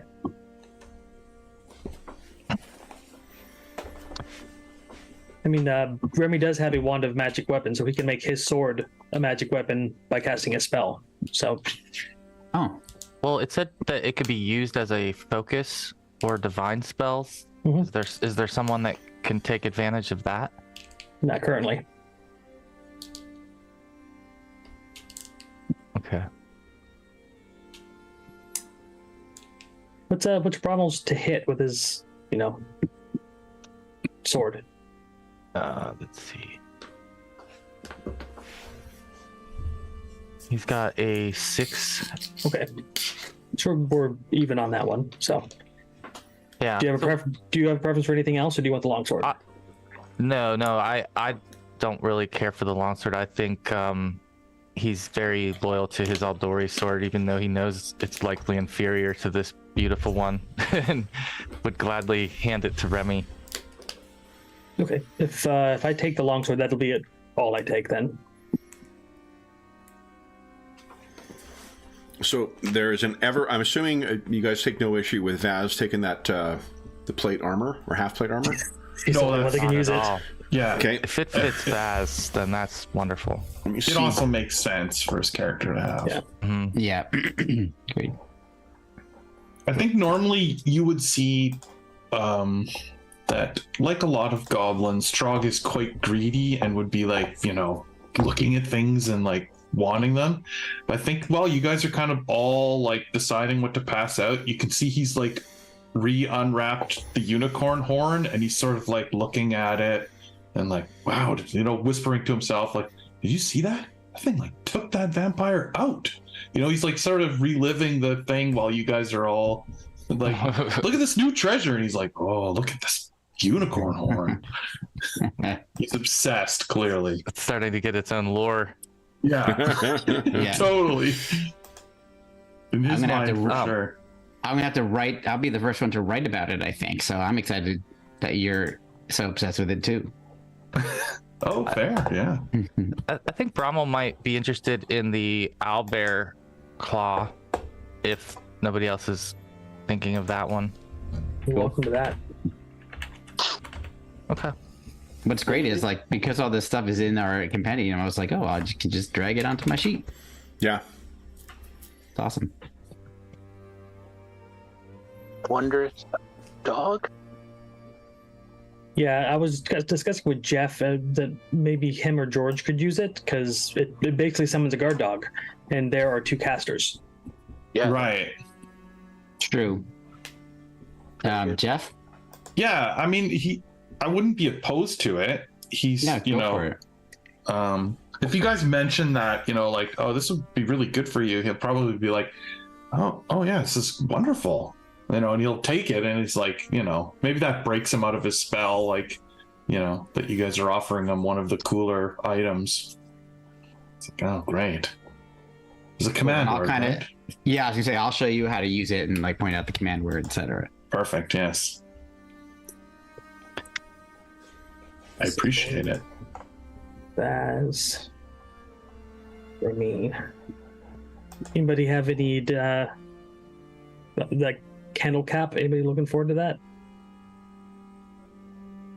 I don't need anything light related, like the ever-burning torch or the sun rod, or because I have a cantrip. So Yeah, Brommel. I know Brommel doesn't have low light vision, so he could benefit from that potentially. But if there's someone else that could use it, I could follow them. I think it might be all yours. Yeah, lizard folk with a candle cap sounds amusing. Hey George, how did you drag the item to your character sheet? So you have to make sure that you've got your inventory open, your inventory tab open, and then when you go into the compendium and you look it up, it's the one that's under items. You drag it, but you have to drag it into a category. So I dragged my minor healing potion into stowed items. Very cool. And I put a little plus sign in, and then boop, it appeared. Beautiful. Yeah, and if you do it with weapons into the held items, it'll actually add one to your attack routine on your main page. That you is can't so cool. do it if you've expanded It's super handy. your character sheet to move it to another screen. It's kind of Thank you. So there's a combination with smoke sticks and that gauze mask. Smoke sticks will conceal you, and if you got the gauze mask on it, you can act though you're not concealed at all to anything you're attacking. So it's a good combination for a spellcaster. I was thinking it could be a good combination for a spellcaster or for a stealth, like a person who's stealthy and like got spotted. Or a rogue or something, yeah. Yeah. Stealthy swashbuckler type. Yeah. It's a good way to get a Ninja Vanish smoke stick run. Yep. Is anybody interested in it? I think I might. Okay. The gauze mask is still available, right? Yep. Yep. Okay, I'll take the gauze mask. And the smoke stick too. Yeah, I think I agree. I think you should take both. It's a good combo. Sure. And do you have any like torches or stuff on you, Shara? She does. Okay.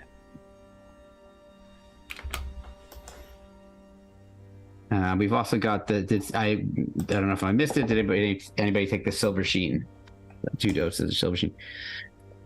Obviously, that's going to be the weapon masters of our group. Mm-hmm. I think maybe we should give that to Vaz. It's like 2 doses in 1 vial, so maybe Vaz should get that. That's a good idea. Vaz has an AC of 19 now. Oh wow, That's gracious. Good. that's awesome. What would the candle be listed as? It's called the candle cap. One word or One word, yeah. Okay. Does anybody want the ever-burning torch? Yeah, it's ones not who coming up from need me it- either, Jamie. Yeah, it's either so the candle cap gives off dim light for 20 feet. The ever-burning torch gives off bright for 20 and then dim for 20.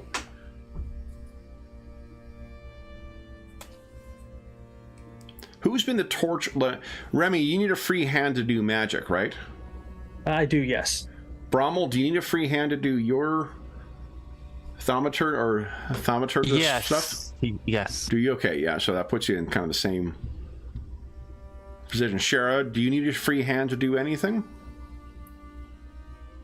Not really, no. You guys want Shara to be your torchbearer then? Yeah, we can give it the other one. Yeah. Ever-burning torch. To Shara, you get an ever-burning torch. Who got the 2 magic or the healing potions? I got one. Yeah. Who took the other? Nobody did yet. Nobody did. Stick that with your fighter. Well, when the fighter's not here, it's usually Brommel running forward and getting skewered. Yeah, bro. Yeah. That's not a good reputation. No joke. There's a higher level item that Not triggers. I chose not to get it, but because it just like I don't know if it fits the tone of this campaign, but there's a magic item. It's a mask that when you drop, it drags you 5 feet away from the enemies as a step. Oh, I figured putting that in maybe a little too on the nose for. yeah. Well, Bromwell's down again, but don't worry, his mask is dragging him away. So, Well, yeah, if Jorwinius and Brommel both had healing potions, and I'm usually real close to Vaz to toss a heal at her. So okay, so Bromwell, you're getting that healing potion. Who's taking the 2 holy waters? we should give it to Trog. Because he's got the unicorn horn and he killed the vampire. It's kind of thematic in this instance. Yeah. Yeah, that's true. And he's gonna get that free archetype too. So Trog off fire and water. Need to do that. Okay. Any objections, Trog? No. Okay. So you got 2 holy waters, the sun rod and the smoke stick. Who took those? We gave a smoke stick to Shara. To Shara? Okay. Kind of goes hand in hand with that gauze mask.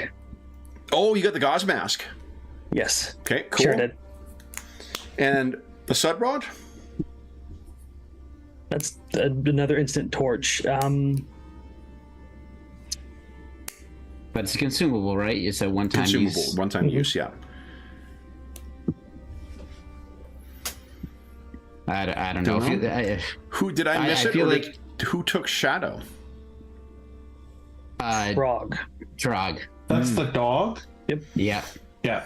Yeah, I figured that might. I didn't intend it that way, but I figured there may be some dogs waiting outside of the brazen strumpet, waiting for.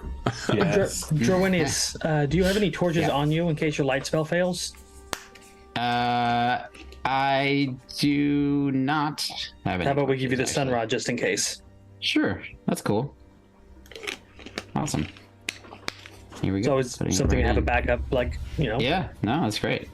I love it. Okay. That Very covers cool. everything. Grappling hook and crowbar, but It actually lasts for 6 hours. Pretty good. Okay. Guessing this is a lesser smoke stick. A lesser smoke stick, correct. Yep. And I'm sorry, the silver sheen went to Vaz. yes. Correct. Okay, I'll just drag it onto her character sheet. Yeah. I'm happy with the sword. I would imagine. I will probably use it more than my dually longsword in a bit. And it looks like we've distributed everything at this point that I can see in our list here. Side the holy symbol, the cookbook, grappling hook, and crowbar. Those are the only ones, and the journal. Those don't need distributed. Well, I was keep holding on to the journal if no one minded. There we go. Yeah, Not Of course, at all. yeah. Okay. I figured those would go in, like lump party loot. Yeah, I mean I think that's a good idea. Keep it in there. It's really I'm just reading it. I will say, when I have if downtime. anything isn't on someone's character sheet and it's only in party loot, it gets forgotten behind on the last place you guys camped. Yeah, that makes sense. Encumbrance is such an there- easy thing to keep track of in this game and with this character sheet. There's really Yeah. no reason to not have it on the character sheet. So All right, I'm putting it on mine. I'm calling it Crusader Journal. And Yep. let's delete it off the journal or off the party loot notes. If it's on someone's sheet, it doesn't need to be on there, and it just clutters things up. yeah. Gotcha. I'm working on it right now. Yep, and I did it on my side, on my end, John. So I've got it on my sheet. Oh, you Okay. keep it like a manual sheet? What's that, John? Are you keeping it a manual sheet, or do you mean your character sheet? On my character sheet. Okay. On my Roll20 character sheet. Ever burning Neat. sword. Yes. Okay. Some weird items. Like gauze mask, a burning torch, and a smoke stick. And Bromwell, you're taking the cookbook, right? That's. Like- Yeah, he'll carry cookbook. I'll add the crowbar and grappling hook to my sheet because I've got some extra bulk. Okay. All right. Okay, Vaz has the silver sheen on her character sheet. Okay. Cool. Then, as the evening goes on, you're able to sort of skip a lot of what is in the journal, Darwinius, and I'll just give you kind of broad strokes.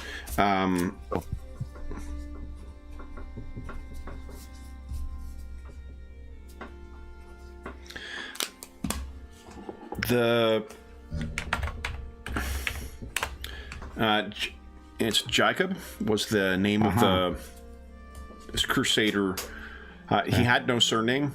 You can tell, which suggests that either a peasant family or, he would not have been the first one to join the crusade to leave sort of whatever his past life was behind. You see that it is someone who was apparently on his way to serve at the, I can't remember what the wall was called, but the protective barrier that protected the world wound.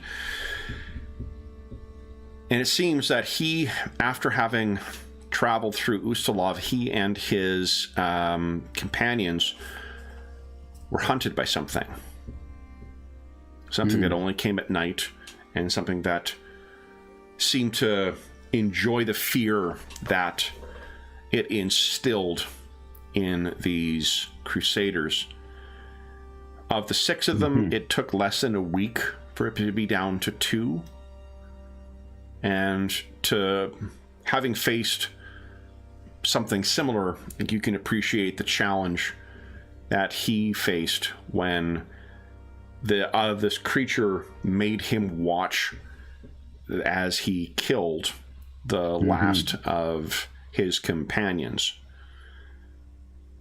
And rather than kill Jacob, he transformed him into a creature of the night as well, and then left him to wake without any direction or any kind of idea of what it was that he had become.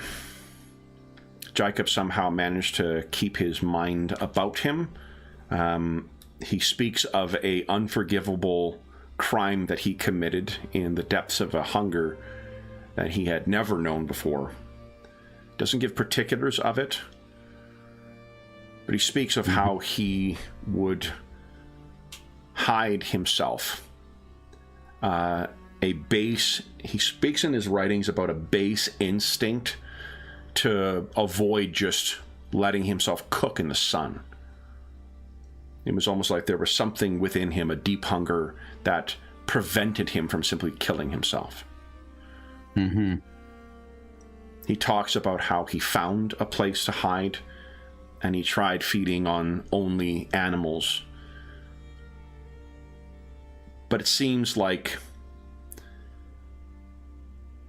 by restricting himself only to senseless beasts as his prey, his own mind began to go. And terribly, it's clear in his writing that he recognizes that this is happening. There's a lot of invocations to Yomadai for help. He seems to start talking to something else, or he references something else speaking to him as the writing gets more erratic. And the last writings are almost someone either very, very simple or someone unskilled in language. It's only the most simplistic of words. And while Jacob was never a scholar or would ever be a poet, he certainly had a command of language beforehand. And from the start of this war journal, it seems as if this is the 7th year of service in the Church of Yomadai. And then finally, the last, a lot of the last entries are just simple references to feeding and hunger. The last word, in fact, that seems to have broken off in it is feed. The date in it is from 2 years ago. The final one. Or at least the final one that was actually dated. So, Okay. Yeah. how long this guy has been hunting out here, if the vampire was in fact Jacob, then at least 2 years.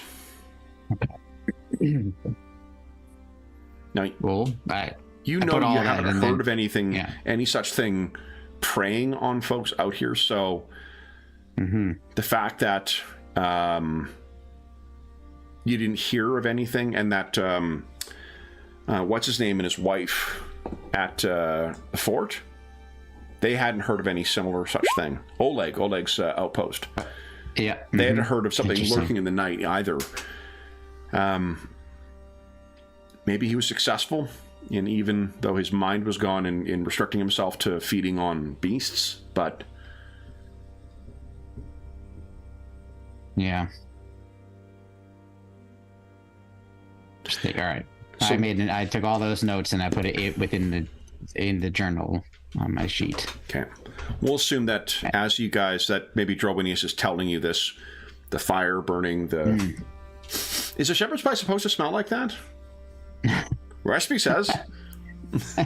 These ingredients are old. These. Oh, that's what it is. There's that episode of Friends where I can't remember who it was who makes half a trifle and half a shepherd's pie. Oops. That's the dessert. Ignore that. I'm trying to change the. I'm just. Oh, changing- you got it in the item. That's cool. Yeah. Yeah, I put it all in the item. I gotta fix some of the Oh, nice. my mistypings, but Jera mentioned maybe we should bring that holy symbol with the journal, and who knows, if we get back to the city, perhaps there's somebody that he knew or reported to or whatnot that we could turn this in. Maybe give them an idea, because he's obviously gone out, maybe to do some good or to travel the land, and yeah, I'm sure there's people who'd like to know what happened. His other 5 companions, their names are in there as well, so if there is a mystery about what happened to them, this would certainly give right. insight into, at the very least, it would give it insight into their fate. I just deleted the 16 Stag Lord pendants out of the loot because it's on my. On your sheet? Okay. Yep. So, okay, awesome. Yeah, I kind of read it out as preparations are being made, or people are starting to get their bedrolls ready or whatever. I'm sort of like reading through and kind of telling the story of Jacob. It's very sad. Tragic.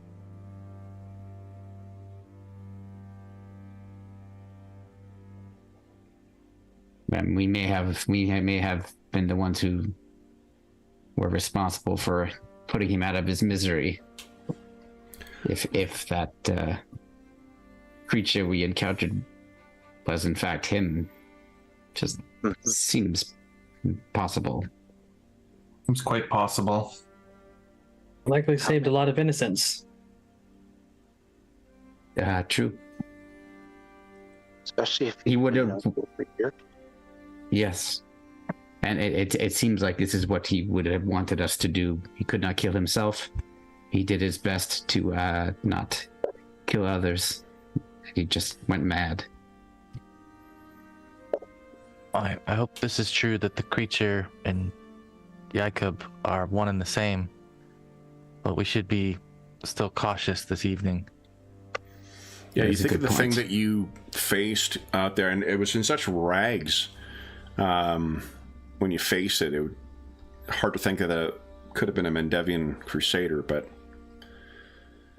But it's been not Druidian's perspective is that he thinks it could possibly be the case, considering it's been looks like at least a couple of years since he had his full faculties about him, and maybe he just continued to devolve into this more feral like creature. So there's a chance it was him. There's a chance it wasn't him. But there is something incidentally. Shadow, it seems, is no simple figurine. It is a binding of a loyal warhound. Oh. There's context that's to this, but it seems as if whatever spirit is bound to that figurine is in fact his former warhound. Huh. That's It means that it passed on as well. But Shadow is not simply the command word for this thing. It appears as if it is his companion, because he speaks of it in his journal. It seems he's limited once a week to 6 hours, but it was used every week when he still had his faculties. Time spent with his faithful hound. He talks about both having transformed when he had his faculties. Interesting.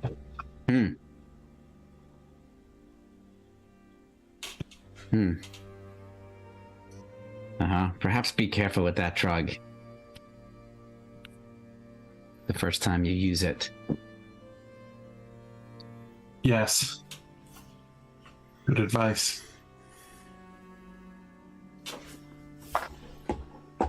And what makes it even feel more tragic is that we're recounting his story in the context of this like very homey, very civilized spot that we haven't been in a long time, and yet we're talking about somebody who turned feral and became everything he fought against, and a crusader by Iomada. I mean, this is literally the worst fate, potentially one of the worst fates you could succumb to, especially after watching all of his companions be killed and etc. Like, horrifying. And this was, doing the math, about at least 9 years ago that he became a crusader to begin with. So there may be people who never found out what happened to him, and we can alert the church, and maybe they can tell whatever loved ones he might have had, or colleagues, or whoever was wondering whatever happened to this group.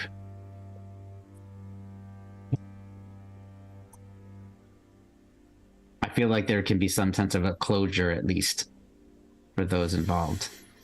Yeah. The Crusaders of part of the Mendevian Crusade, they have no illusions about what they face, right? Like, this is not, we're going to go off and seek glory. Like, they are very aware of the horrors that they face that stem from the world wound. Things that would, quite easily be a combination of the worst horrors dreamt up by Robert E. Howard and those of Clive Barker. They are pulpy and powerful and devilishly intelligent and cruel. So these things, these war journals, they serve exactly the kind of purpose that you are thinking of putting this to. And not for nothing, would certainly go some way to earning favor. If none of you venerate, I'm not sure what religious associations any of your characters have. I don't remember any of you venerating Yomadai. No, Remy venerates Kyrgyz. He's like a god of competition and, good-natured battle. So he's adjacent towards Iomade and Caden Klin at the same time. Yeah. So, in which case, that might gain some favor. On a more self-interested note, may mean they wouldn't take issue with you keeping the sword or the plate as spoils of war. Oh, Right. Okay, cool. Especially if we're doing good with those items, perhaps. Yeah. Well, now that we know that somebody turned this man, we could, if we come across him, we could bring vengeance. or justice. He speaks of it as being north of Ustalov, so it's pretty far away from here. It's not like the other side of the continent, but it's not, right next door. It's not close, right? Okay. No. Well, if we get the opportunity, maybe. Well, I mean, Ustalov has a very distinctly, like, Ravenloft-esque vibe to it with a strong dose of gothic horror. I can't imagine why I would be, inclined to have you guys go there. But anything like that. No, it's just through the Numeria where, the radiation dragon is. clear Numeria. Yeah, on the way. We'll stop there. Do you guys hear that ticking? What is that? Who put a Geiger counter on me? I don't... Do you know how long it took us to get the night below and we're starting a barony? What's the thing with this? I should really consider what we're calling our campaigns, because it's, again, like with this, we talked about this last time, but I am much more interested in going where's of interest for you guys in this game in light of what we're seeing happen at the table than I am in making sure we follow a specific thing. Yeah. So however you choose to spend your time with this game, we'll make sure that I'll do my best to try and make it interesting and build towards something. So Pathfinder 2 adventure with some Kingmaker. Exactly. Just Kingmaker question mark. Well, we're certainly making some things. I think it's a king question mark maker. Right. That sounds right. So, cool. So with having heard about this Crusader's fate, Jacob's fate, and talking over sort of what might be done with this, how do you guys spend the last of your hours? Uligor, I think, will quickly, very early, say, "I will take first watch," and he'll step outside. And he has the gift of his orcish heritage, so he will be able to see quite easily in the dark. But he's leaving you guys behind before you bed down for the evening. Anything else you guys need to discuss? Good question. Do the Mendivian Crusaders, are they like a knight order, like cavalry? There are different orders of knights. Before I speak out of turn, let me grab Knights of Lastwall. I think... Because I imagine going through the World Wound is a lot of open terrain. Sorry, say again? I'm just wondering, if they're going into the World Wound and need to travel fast, probably be mounted. They are mounted. Oh, definitely. They are mounted at times. Yeah, like they certainly, there are members of their order. Trouble is, the World Wound is, like, from what you've heard, you've obviously never been there, but from what you've heard, the very land itself is transformed to quite literally a hellscape. So on some of those places you can, but like when the land suddenly transforms into a caustic bog, that makes it very hard to continue on as a horse, or if the land has iron spikes coming up from it at odd places in the shape of, brambles, then same thing too. You can just ruin a horse at a charge. So I was just checking the other ones. I don't think there is a specific, like, there is an order that like protects the Emerald Spire at the time our campaign takes place. There is an order that at least one that is involved in the like home city that at the start of oh, you know what might actually not be helpful is that this particular sourcebook takes place after the World Wound has been closed, because they assume that all the PF1 the events of all the PF1 APs have concluded. Right. But as far as I can remember, the crusade itself is made up of different orders. There isn't like one order. I'm just going to flip through here quickly, make sure I'm not... Do we know which order Jacob was part of? Most certainly. Yeah, you would definitely be able to tell what... because of the specific markings in here. I'll find out that answer for you. I don't see it in here, but I have Wrath of the Righteous, the adventure path, so I can take a look at that. I also just got recently to the Emerald Spire, so I have the mega dungeon that trapped the Whispering Tyrant. So, what do you guys... How does your evening end, I guess? I think you'll see Remy and Vaz just going over the armor and the sword and just making sure they're in good condition and ready for use. Yeah. Okay. It's going to be gleaming. In spite of it having dust and whatnot that's gone on there, when he did have his wherewithal, Jacob clearly treated this stuff, knowing that it would be sitting for some time. You know? And, this armor's kind of complex. She's going to need somebody to help her get into it. So Remy is probably going to help familiarize himself with helping her getting into it. So, interestingly, in Treasure Vault, there is a very cool and relatively inexpensive magic item that halves the time for donning armor. Oh. There's also a feat for that in PF2. Awesome. Why waste a feat when you can buy some attachments? That's right. We ain't rich yet. You guys have a lot with every one of those. What's the total value you guys have? Each of those silver pendants are worth a not insignificant amount of gold, right? Yeah, 3. 3 gold. Yeah. Yes, you have 48 gold for that. That's not anything to sneeze at. You're not retiring on it, mind, but certainly. I'm retiring at first level. So 2 things I need first. Let's see what the weather's going to be like tonight. Everybody's favorite part of a... Yes. It has led to some of our most iconic moments. Most definitely. So see, Dave, this is what you've managed to give us. So Weatherman, would you kindly give us 3d20 rolls, please? Okay.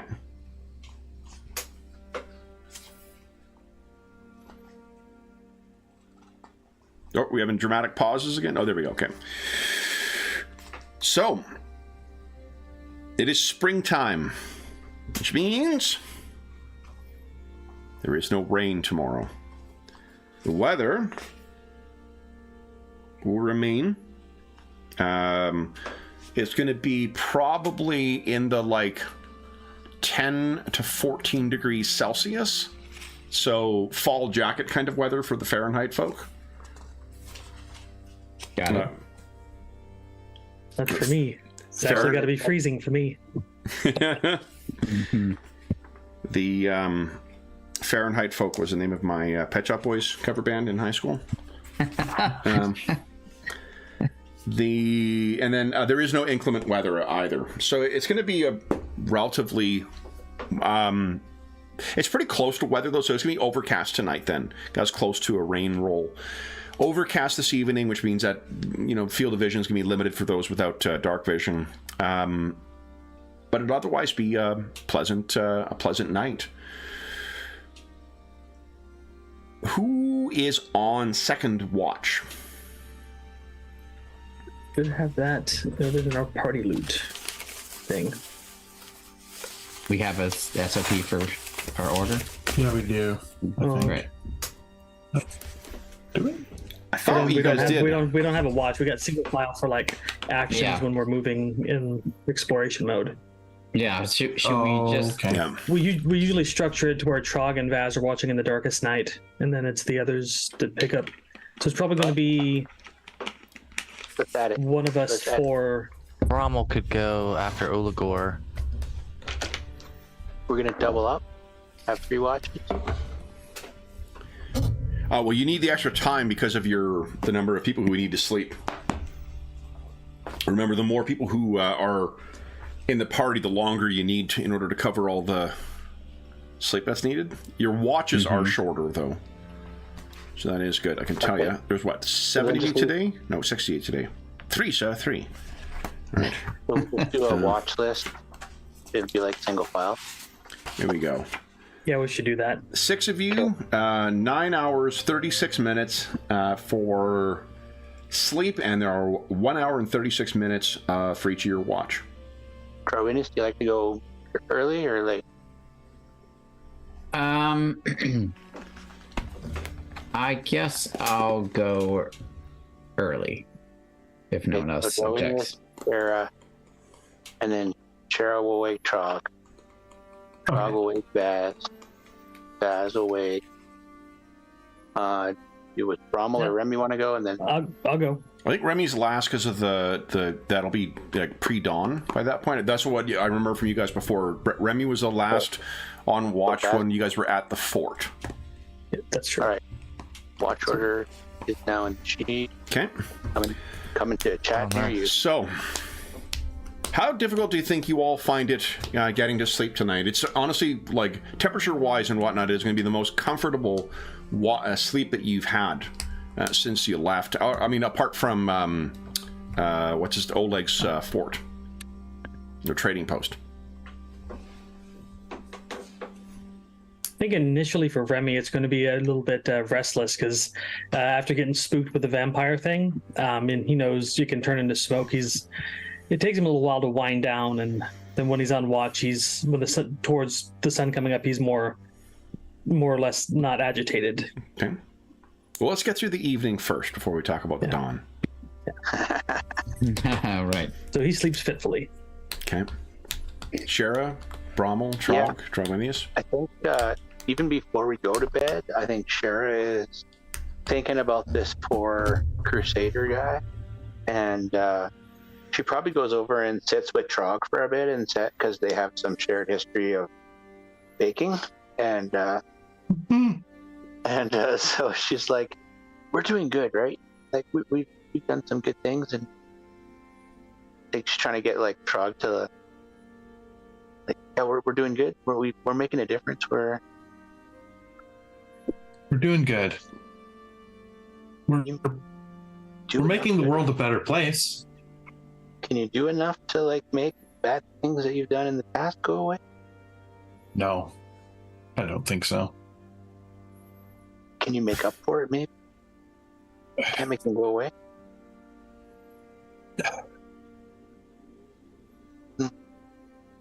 And then I she'll don't just know. go sit by herself after. Yeah. Now you made him think.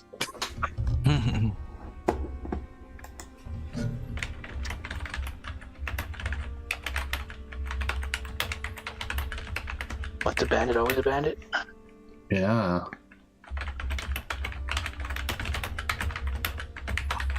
Oh.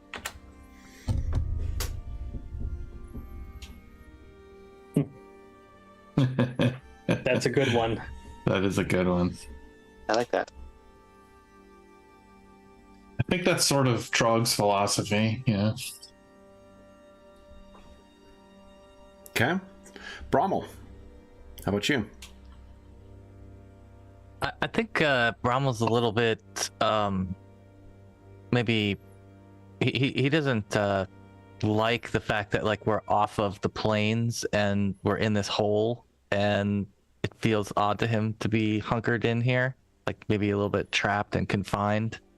Although he appreciates the craftsmanship of the halflings, it's certainly not sized for a creature of Bromwell's So that's height. one thing to think of, Brommel. Do you think that whatever halfling was in here, do you think that they would have built this place to be, as you say, a trap or a hole with no way out? No one's searched for secret entrances yet. Oh, interesting. Fine point. And just because of your incredible esoteric lore roll from before, there's one thing that halflings know to do, is that to save to fight another day. Their species is not the most powerful, they are not the strongest or whatnot, but they sure as shit are great at hiding. Uligor talked about seeing tracks but never finding any, so there must be other halflings up here. Makes sense. Yeah, and I think with that feeling of feeling kind of trapped and confined, maybe he would start to realize that hey, there's very likely another method of entry or escape or hiding that the halflings would have built into this place, and poke around a little bit, see Sure. if there's anything that catches his suspicion. Yeah, I think that will be a perception check then. It's not like a search skill.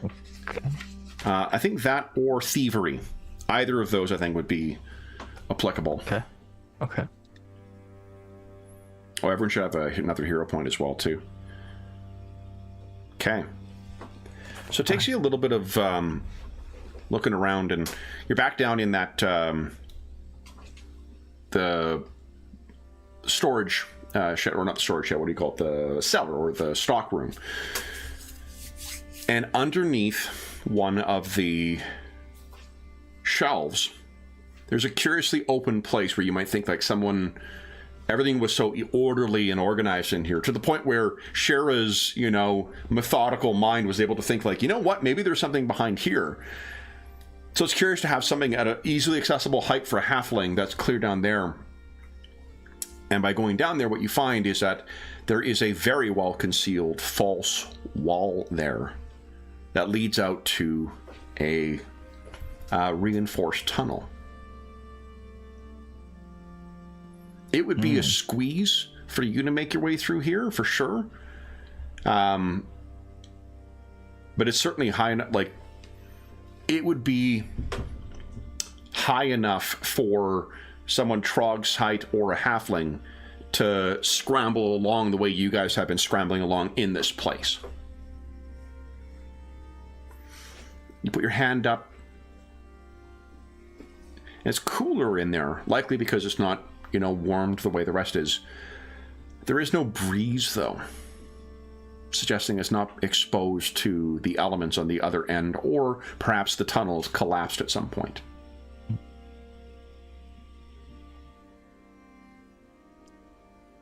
Well, Ulagor's not going to like this as an entrance or exit, but maybe he'll take a closer look just to see how far it goes. Yeah.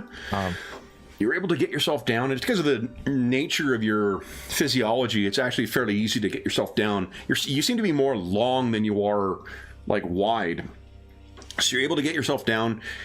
You hope you don't get in a fight down here, because your sword's really not going to be much use, apart from unless you get it out as you go in and have it stabbing forward. Do you have a knife? Or a dagger on you? No, he doesn't. Doesn't carry one. So, you best hope that you don't run into anything you need to fight down here. Yeah, I don't think he'll go terribly far. I think knowing that it's too crammed for him, he might want to speak to one of the smaller statured. We do have like 15 daggers in the party loot if you want to take one. He will grab a dagger. Okay, so you got a dagger out, in which case you will be able to fight. I know it's repeated in a bunch of different places too, but the 3.5 Underdark sourcebook is one of the fucking coolest things for that, for setting up precisely like what you can use in a very tactical focused RPG for the different spaces. It's awesome. But you're making your way along here. What you find is it basically goes along to a point and then it climbs. There isn't like a ladder or anything. It leads along about 60 feet and then seems to come to a false door. And if you test it, you're going to have to really push on this thing to get it open. But you can feel it's because roots and grass and whatnot, like that prairie grass has very thick, tight roots. And if it's overgrown in here, you're going to have to either use your dagger to try and cut out that shit to get it free to open it up, or just leave it and hope that it, is ready for you. Yeah, I think knowing it's grown over might give him some relief that it's not an active entrance, and so he'll return to let the rest of the party know about this secondary entrance and that it is grown over, but it could be an emergency choice. Interesting. Yeah, that's good. So it is at a time in the evening, early on, once everyone is tucked themselves in, before the first watch turns over. Fitful or otherwise, you've all drifted off to sleep. And Trog, you feel Oh. a hand over your mouth. Oh, God. You open up, you have dark vision, you have no difficulty seeing. It's Uligor. Oh. His hand is over you, and he goes and gestures towards the door. Okay, I'll slink out of bed. He has quietly. his backpack on. Oh. That's odd. So he makes his way over to the door. Would you give us a stealth check, Trog? Oh, you and Jeff, you should have an extra hero point as well. Oh, oops.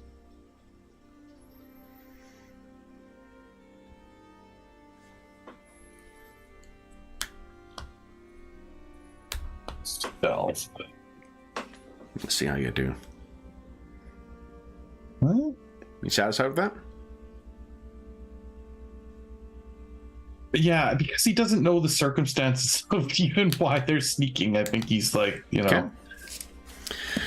So you're able to make your way outside. And thanks to Drawinius, the door makes no sound whatsoever as it slides closed. Sturdy halfling craftsmanship.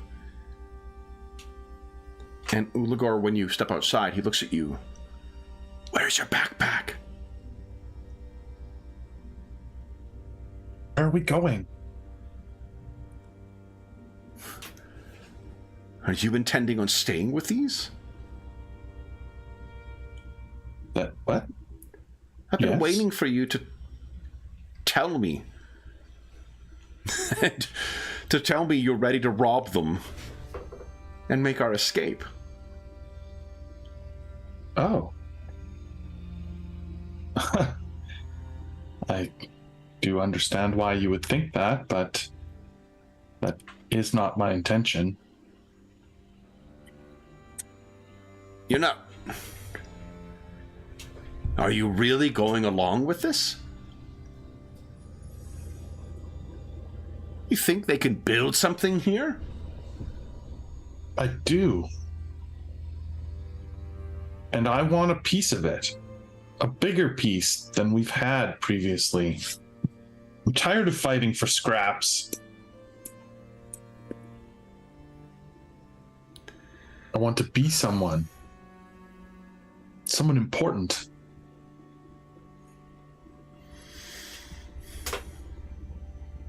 I think you're being a fool, Trog.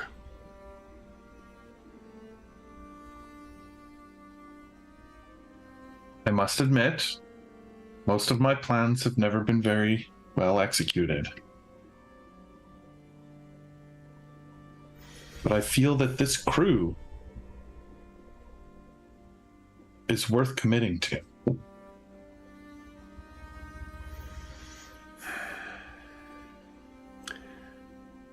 They're asking me to risk the only thing I have.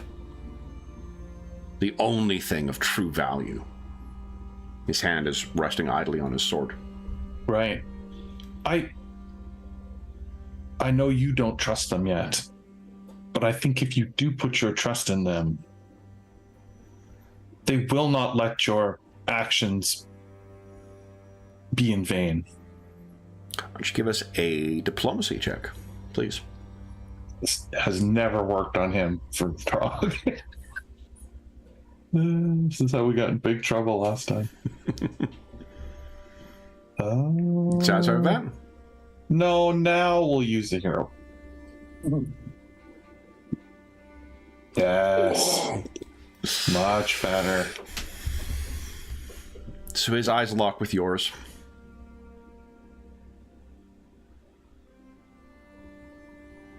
Very well. And he makes no more of it, except takes you at your word. As he's going to the door, he turns and says, if they asked,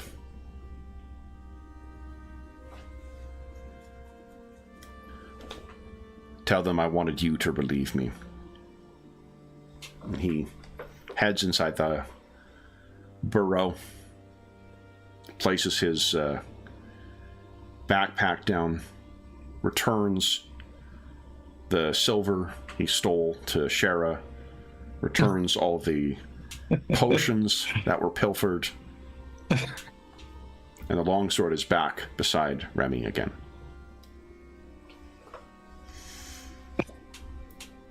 Trog, it seems you are on first watch now.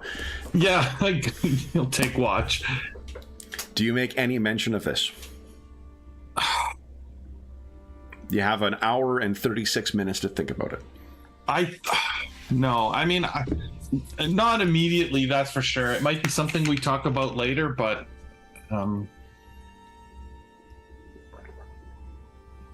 who would he I don't know who he would trust to say something. Maybe Shara tomorrow, if there's a chance when we're walking, he might say, help me keep an eye on Ulagor, but maybe not why. Just he seems weary of the bunch or something, And once a bandit, always a bandit, right, Shara? But he wouldn't tell the details of what he saw. He's trying to gain trust with him, so... Yeah. All right. So the morning comes. The rest of the party is none the wiser that they were nearly robbed. It is the 19th of Farast. Let's go back. So, you guys are packing up. The weather is going to be good today. Let's head to the Stolen Lands.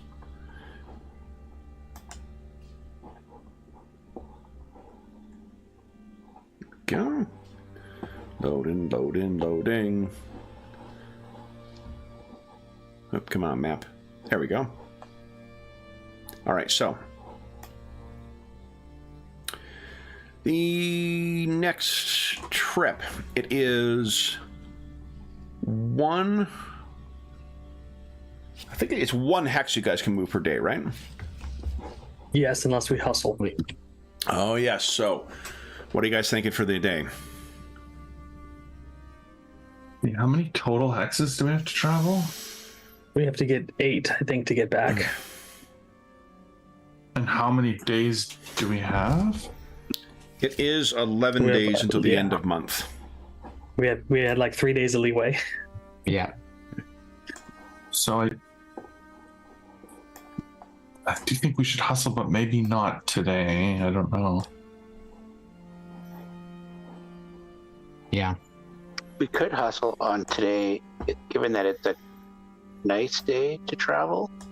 Because if we get bad weather, or if we have an encounter of some kind that waylays us,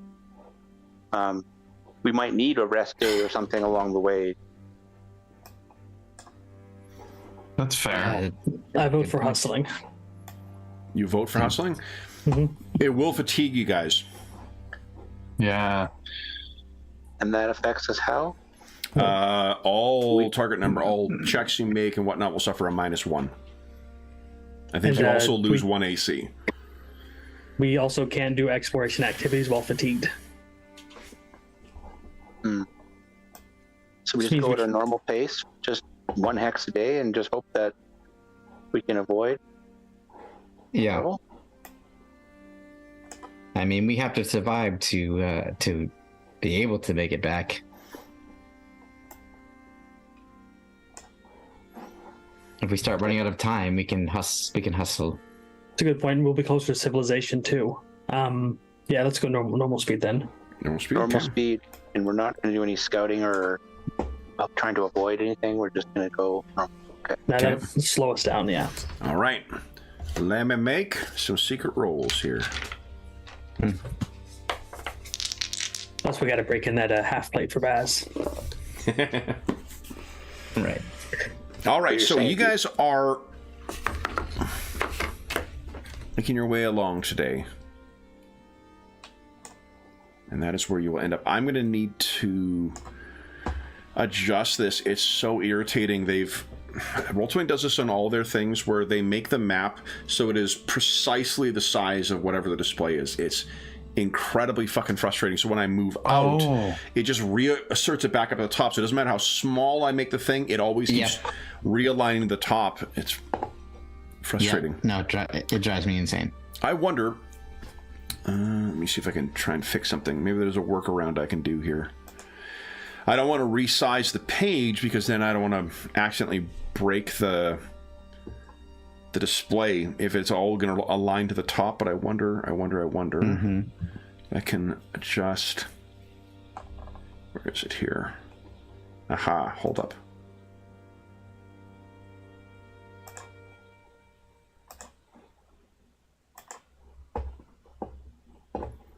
See that. Okay.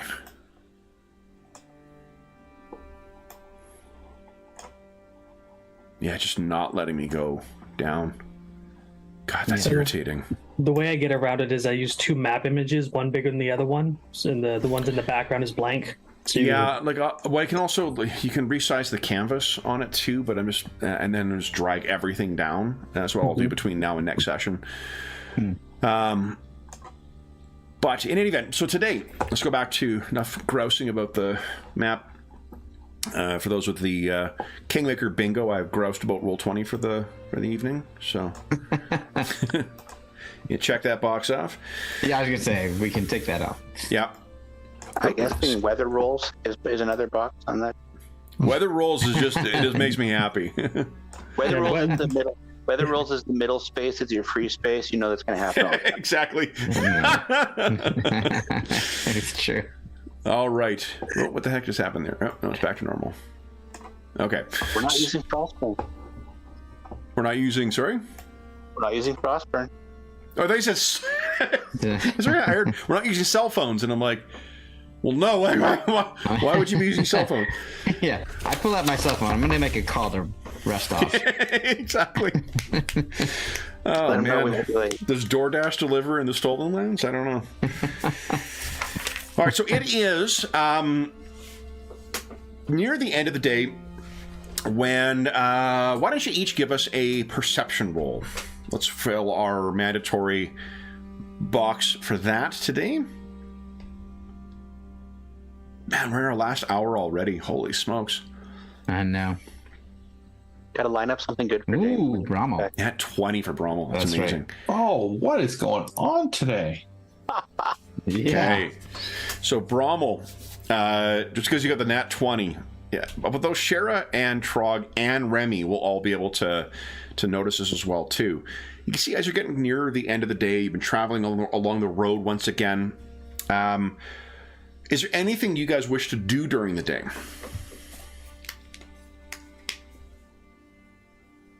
I think just like narratively speaking, Remy is getting used to the weight of the sword and, swinging it around as he goes just to get used to it. So and he's probably given a wide berth to people. I think while it's got a different weight certainly to your Aldori sword, and like trying the techniques that you have mastered with the Aldori sword, which is like a more of a hooked, like one-sided thing. It's not double bladed the way a longsword is. It just moves. This is without question a superior weapon to what you had been using, and I think you can feel that this is going to. In the same way that, like, a gifted musician can't wait to get their hands on a quality instrument, and... Speaking to the bard's soul right there. Yeah. I'm looking at George right now. It's a sweet axe that you find. Can you tell I've never been in an actual band? Yeah, there's 2 right there. Yeah, exactly. There you go.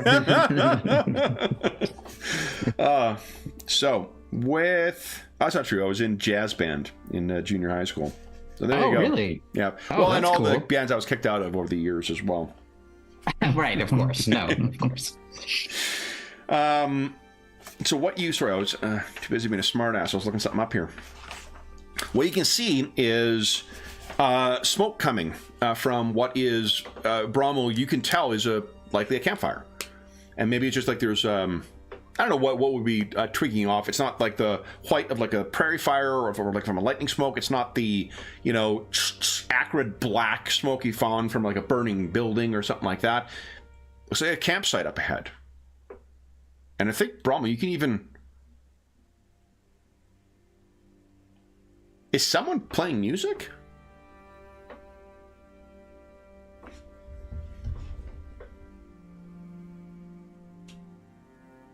Oh, Jimmy, you are muted. So everyone, hello.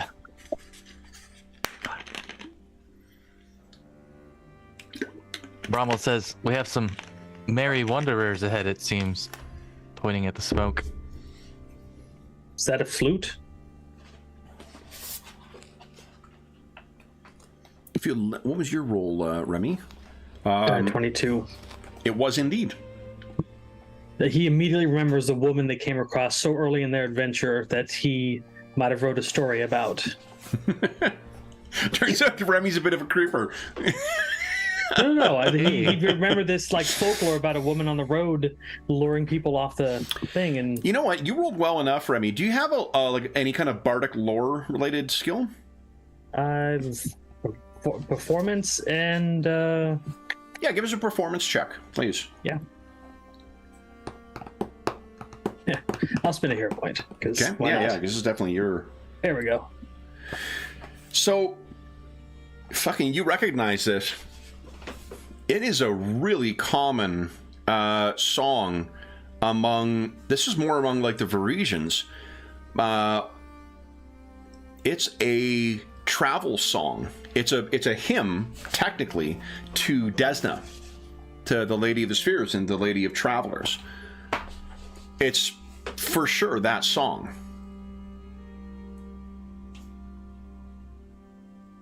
Interesting. For those unfamiliar, Desna is the goddess of dreams, luck, stars, and travelers. That is a good sign for us, folks. Brommel is a follower of Desna. Oh! Ooh, very interesting. So, I think an aphorism that might come to mind then, Brommel? A copper for the song, a copper for the road. It's customary to pay a Desnan bard 2 coppers. The first is a copper out of respect for Desna, and the second is either to acknowledge the performer's skill or a plea for the bard to perform elsewhere. Let them decide. Yeah. So. We certainly need to check it out. No. So if you get close enough to have a line of sight to this, do you guys take any caution to keep yourself hidden whatsoever, or at this point it's not going to impact how many hexes you get to travel if you're going to choose to stealth your way up here? Remy feels no need to do so. Somebody's playing music in the open road. Okay. So you get a little further forward, and what you can see is just off to the south of the road, there is a little clearing that seems to be, you passed a number of these before, a place where a caravan or something like that could stop. And what you can see is there are 2 wagons with pennants of various hues of purple with butterflies, moons, and stars on them. Clearly, this is a group of travelers who likewise venerate Desna. You can hear the sound of, sounds like children singing the song of Desna, this one road tune, and it sounds like there is only, because you rolled well enough, there's only one performer here. One person is performing. If you make your way closer, what you can find is there appears to be, this is a group of around 12 people. Many of them have the darker hair characteristic of the Varisians from further to the west. They're all sitting around, and half of them group seems to be getting the camp ready. 1 or 2 sort of hit others and point out that you are approaching, and there's a couple of adults who peel off from the group just to, not approach you, but just to be aware, that make you aware that they are aware. But the person who is playing music is most definitely not a Varisian. If you were to guess, perhaps further to the north.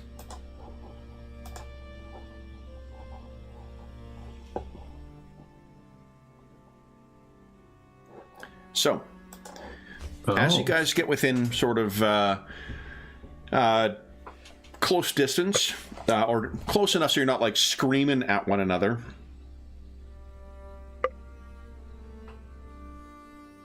you can see that one of them raises a hand. It says, "Welcome, travelers. It is late in the day. You are welcome to join our fire, if you like."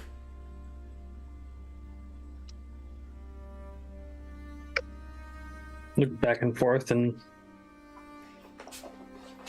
what do you guys think? We got a camp set up, and we would add our food to the cook pot. Tell me, have you had shepherd's pie before? I was just gonna make a joke about that. Shepherd's pie, maybe a second time around. I've had not good shepherd's pie. We've been working on the recipe for some time now, and perhaps with this lovely music in honor of the Queen of the Sky, we could turn out a better version this evening.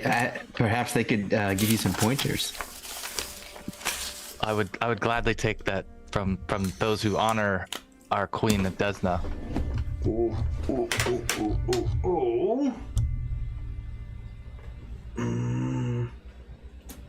I mean, I definitely feel confident about this, given that it's Desna, and not just Desna, but because Brahmo is a worshiper.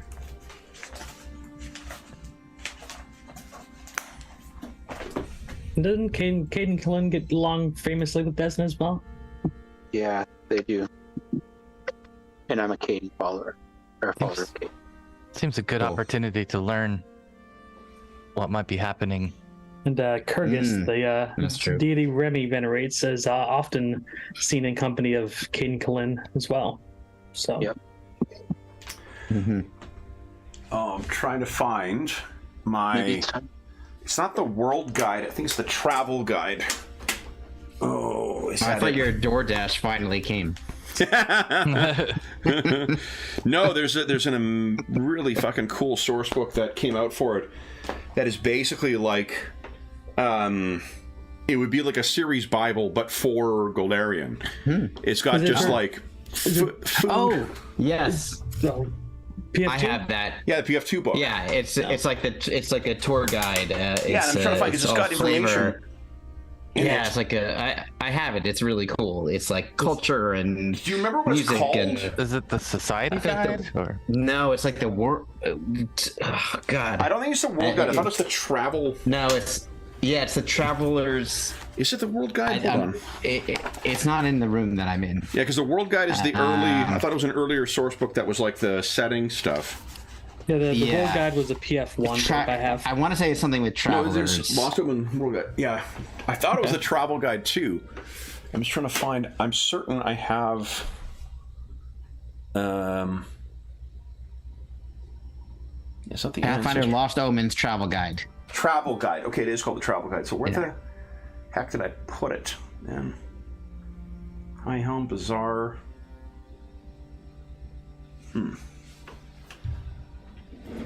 Yeah. All the setting stuff for Golarion is so deep and rich. I love it. Oh, it's great stuff. That's why I figured I'd grab it.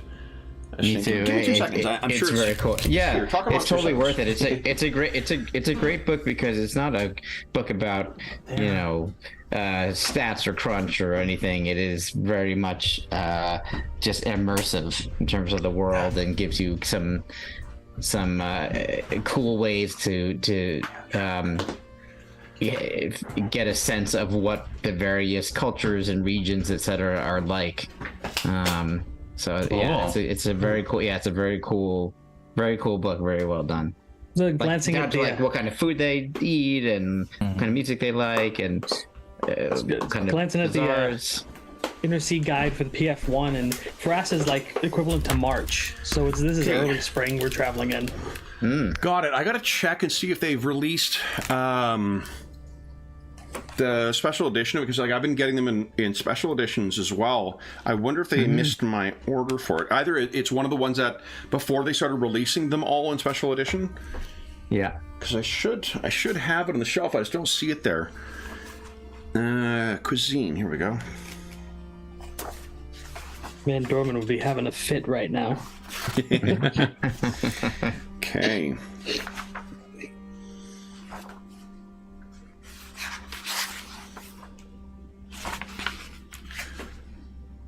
So I think what's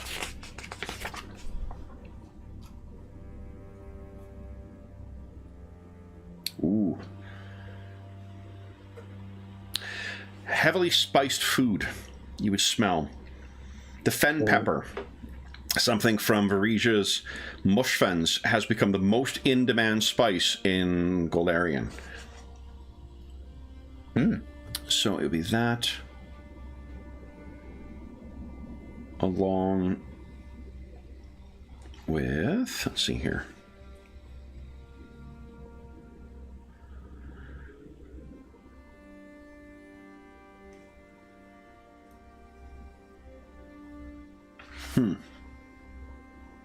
There's probably some charred meat that they're preparing over this. Cool. Although with prestidigitation, they're going to have a lot of extra flourish to it. The Varisian folk are known for their flourish in many things. Let's see here. People, folklore, religion. They're very fun people. Definitely. Yeah. Are there any with, extravagant tattoos? Most definitely among their number. Yeah. A lot of it has a feeling of Desna to them. The leader of the group seems to he introduces himself as Caustica. I'll put that in chat for you.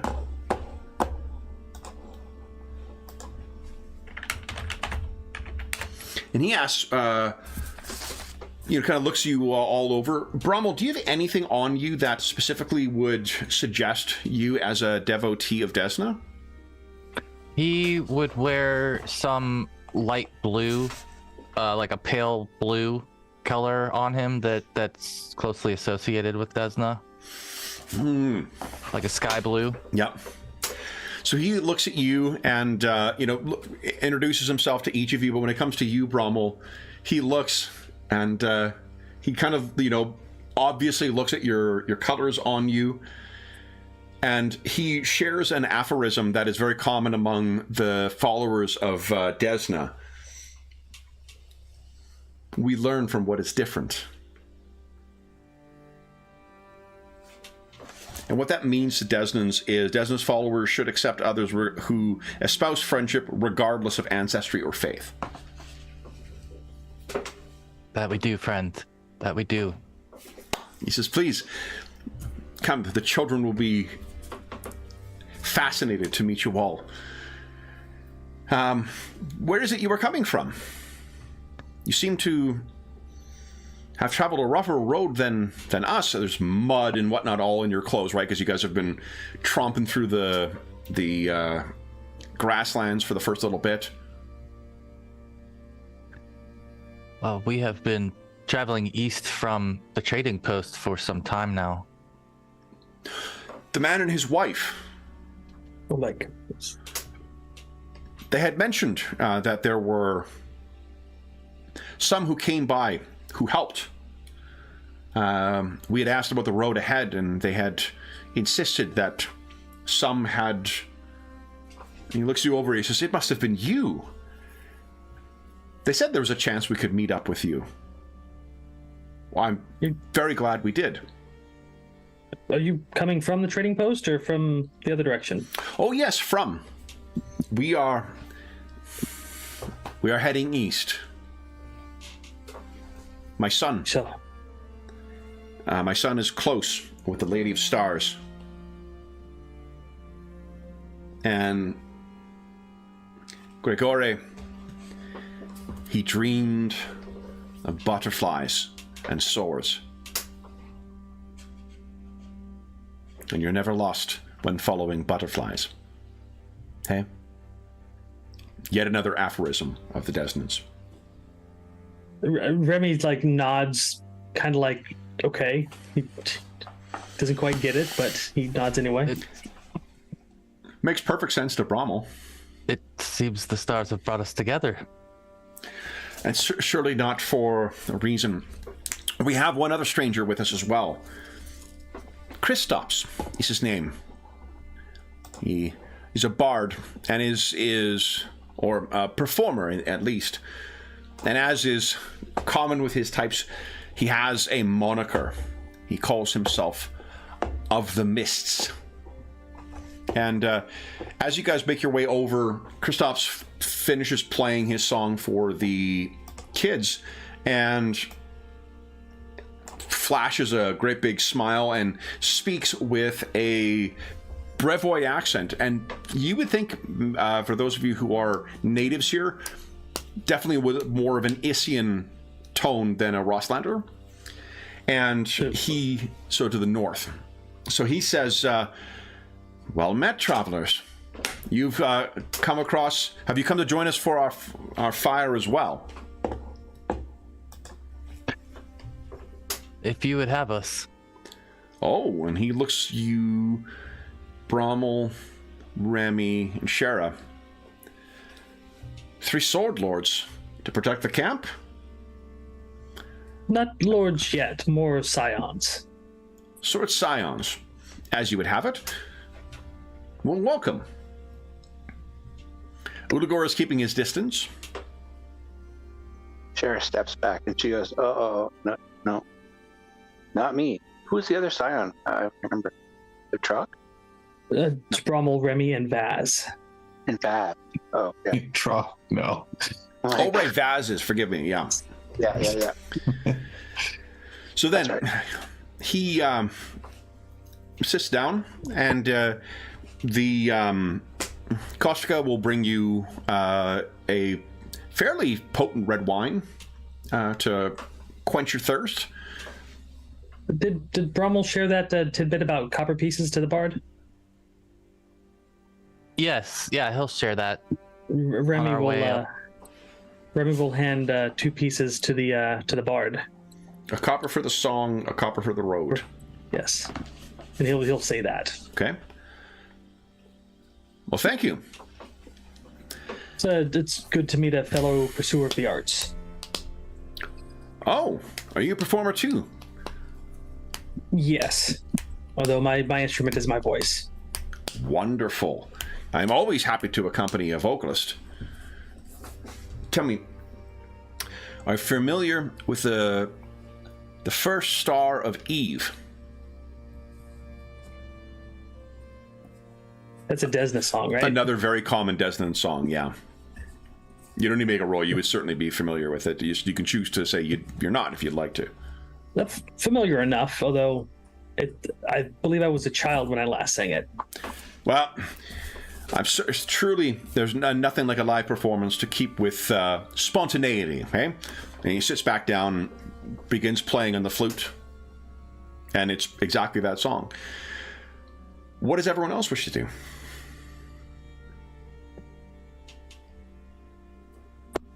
I believe Caden would want me to share some ale with these folks, so I think I should. Oh, nice. They're very grateful for that, yeah? Nice. I'm just going to kind of,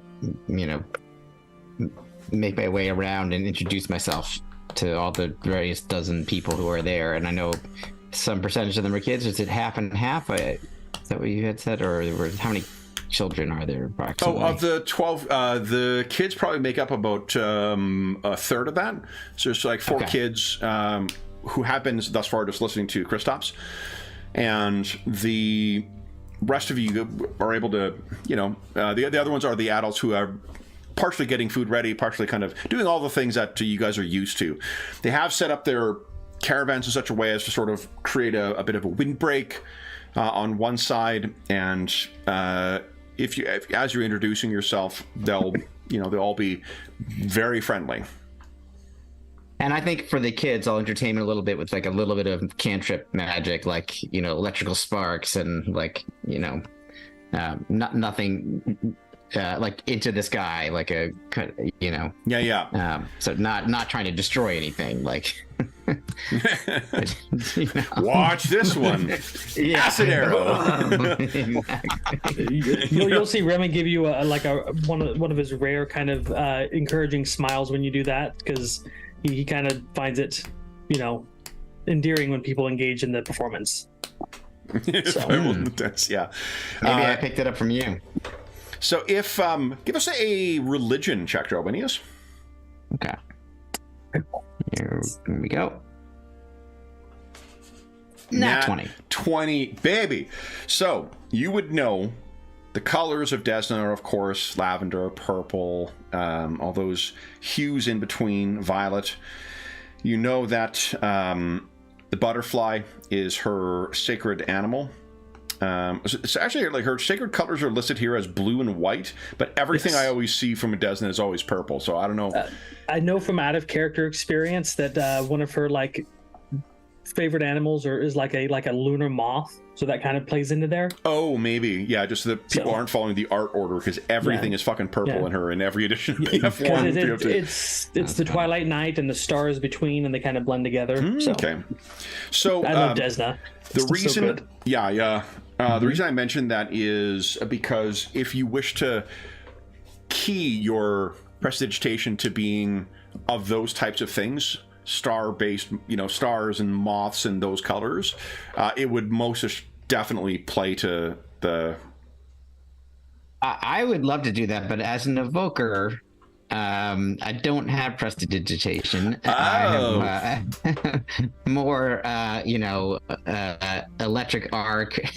Well, why don't you give us a Arcana roll? Let's see if you can make those things. Okay. It'll be a very easy difficulty because you got the nat 20 on religion. Okay. Let's see how much you can twist your... I'm going to hero point it. Okay. Here we go. Use your 26.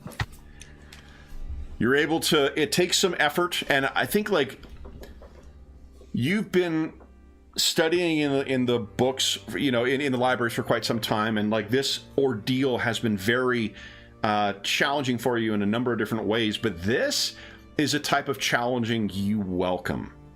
This is forcing you to stretch your magical acumen, your magical repertoire, and to get yourself, you know, to actually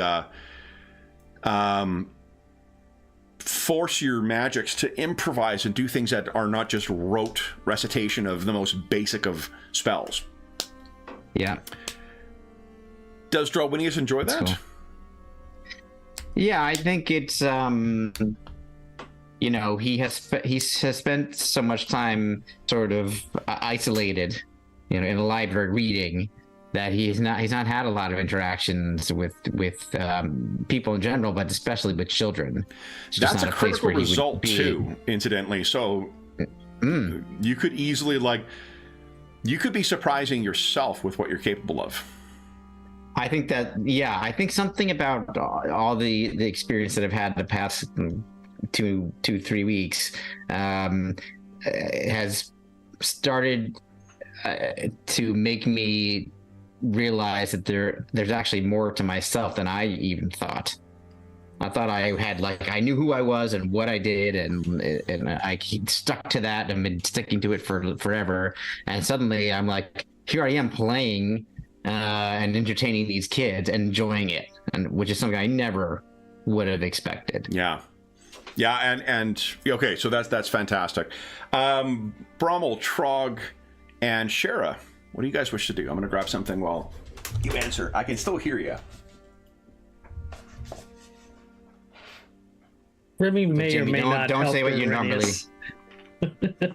What's that, John? Sorry, I talked over you. Remy may or may not help Drowinius with some magic there. While he's singing? Yeah, because I mean, anything that's got a vocal thing, that's awesome. Prestidigitation is an evocation spell, by the way. But not one that destroys people. Yeah, not one that just blows shit up. So, all right, so you, that's awesome. Shara, Trog, and Brommel.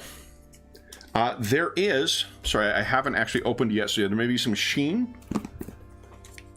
There is a Harrow reader among them. I actually have a game mechanics question. Of course. about retraining, and I know we talked about this back when we were retraining some of our skills. Yeah. We bring a healer. Yeah. Can a character retrain their primary function? So, like within a swashbuckler, you have 4 different types of swashbuckler. Can you retrain that? Typically, no. It's a. Well, let me rephrase that. I should look it up. I can't remember offhand. I know you can do feats and skills. I don't know about class features like that. I would allow it though, Dave. Like if you're finding that having played this swashbuckler for the first time, you're finding it's not quite a not quite the fit for how you view your character. I'm fine with you changing which selection you want.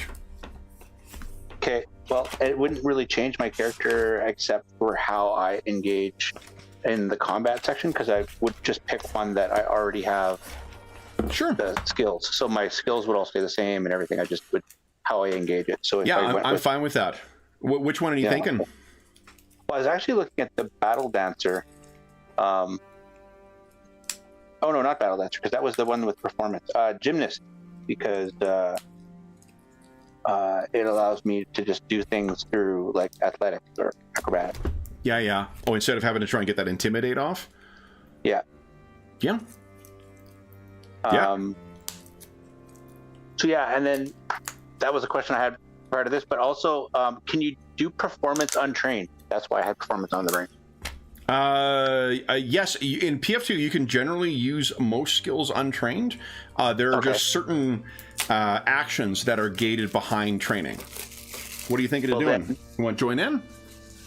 Yeah, I think with like the music and stuff like that, I think it's just affecting Shara in a way that she's feeling a little more uplifted, especially after what we learned with the Crusader and stuff. And she's kind of like just gets up and starts maybe dancing around and having some fun. And I don't know whether it's good or not. It doesn't really matter to her.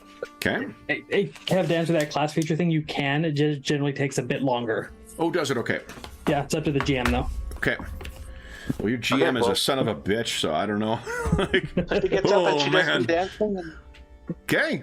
Awesome. That's incredible. And you know what? There's others who will jump up because of their Varisians. They're going to jump up and using scarves and whatnot. They are dancing with you as well. Harrowing. Got it open now. I'm not going to use it because I'm not going to, pause to read it, but there is a Harrow deck reader who is among them if anyone wishes to have their harrowing read. I'm a fortune teller, so yes. Nice. So you're a fortune telling evoker. Yes, That is cool. Exactly right. In fact, this for the first time, that's how I introduced my character tonight. Nice. I said I was a fortune teller evoker. Okay. Nice. So you sit down, and oh darn it, I closed it off here. And I think maybe I've never actually had a Harrow reading like this. Is like I know what I've read about it, etc. But like this is like a new experience for me to have it with this specific method of fortune telling. So that's why I'm incredibly curious about it. It would to see it in which action. would be really unusual. Like the Varisian, the harrowing is like it is obvious. It's something that's very favored by the creators at Paizo because it shows up in a lot of fucking products. But it also suggests that it's quite common among the Varisians, and they are a people that do tend to travel a fair bit, and their culture has also got a far reach. But this may be the first time you've had it like on the road with a Varisian who worships Desna. Yeah, this feels like the authentic version, like this is like the true version of it. Absolutely. You're the wizard who it's the fortune-telling equivalent of insisting to go to a dive bar, an authentic dive bar. Exactly. Fine. All right, Jarwinius. Jesus Christ. Hey, George, there's a Harrower dedication feat line? No. Interesting. So we'll check that out. We'll talk about maybe what I'll do is I'll do a reading for you in between, and we'll talk about what that is, because I think that'll great. because that'll be pretty fun. That sounds fun. Does anyone not wish their harrowing to have the harrowing? Oh, they're totally in for it. Go for it. Okay. You're talking about our here. characters, right? Your characters, yeah, not you yourself. Dave, you're doomed. This channel's taking a sudden twist into the grifting. The occult. But yeah. So what? We'll find out what your harrowings are in between, and I'll do that. Maybe I'll do that tomorrow. Actually, I have the whole fucking. I don't have to work all weekend, guys. This is fucking incredible. That is fantastic. It's going to be great. fucking great. I got a hot date with Starfield tomorrow night. I want to download that, but between Baldur's Gate 3 and that, my computer will have a fit because I don't have an SSID. Baldur's Gate is with playing with my son. I'm only playing that with him, so that leaves so good. Me free. Yeah, he's really enjoying it. It's an amazing game, and it's incredible how much it empowers even those who are casual. He's playing a sorcerer and is like getting well into how to spend his sorcerer points like that. And like, this is not a kid who really dove. He'll play role-playing games and seems to enjoy them, but like, it's more humoring dad than it is like something he really loves. But engaging with the mechanics of an RPG like that is just. Did he go with Storm Sorcery? No, I don't. We're only. I can't remember what level we are. He's playing what is it? The Dark Urge. The thing. Okay. Yeah, the Storm Sorcery, you get your specialization at first level, but you get to like fly after you cast a spell for a bonus action. Oh no, that's not what he's got. No. So, okay. So anyway, here is one bit of insight that you guys will gain from this, and we are playing with Astonishing Fortune, or we're playing with Hero Points, not Astonishing Fortune. Once in the next week. So this will take you all up to the 26th. You've gained insight from your harrowing, and you will be able to, without spending a hero point, re-roll one of your skill checks and take the better of the two results. Desna's Blessing is persisting, and those who are kind to her, people who are travelers, see her favor on the road. So you can mark down somewhere that you have a boon from Desna from treating her folks fairly. There will also be not a contest, okay, because this is not. Although the Issians may have some of that stuff, that is more for some of the other northern folk. But Kristaps has a story that he will share. And he asks if any of you have heard the tale of the Fire Speakers. You guys can each give us society checks, if you like, or any lore relating to Brevoy or the region.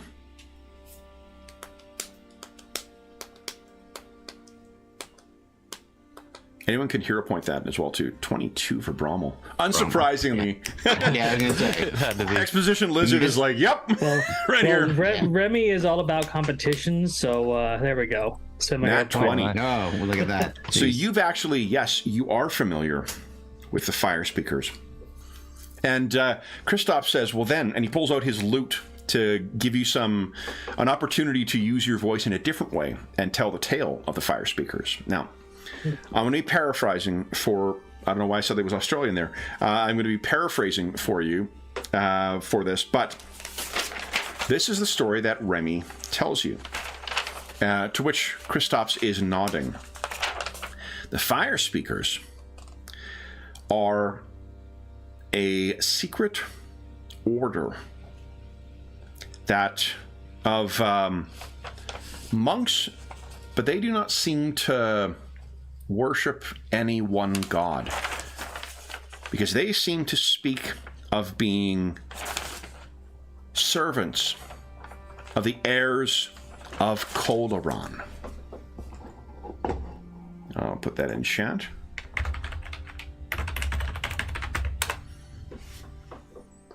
Calderon, you would know, Remy, is the name of the... It's really all that persists from it. It is a kingdom that fell with the Earthfall. On the far side of the eastern mountains, that was ruled by, some say giants, some say something similar. An ancient and deeply magical race that has been missing and vanished from the world since the Earthfall. Other than those who survived that cataclysm. So the Fire Speakers, they have taken up in the hills of Iobaria. And what they say is, they said this before, with the coming of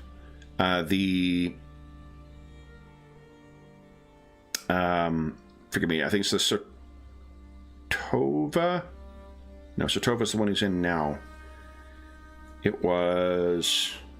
What's the name of the royal family that went missing? Was it Sertova?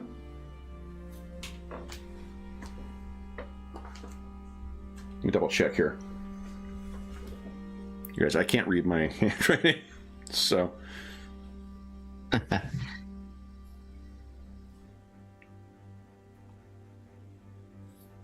Oops.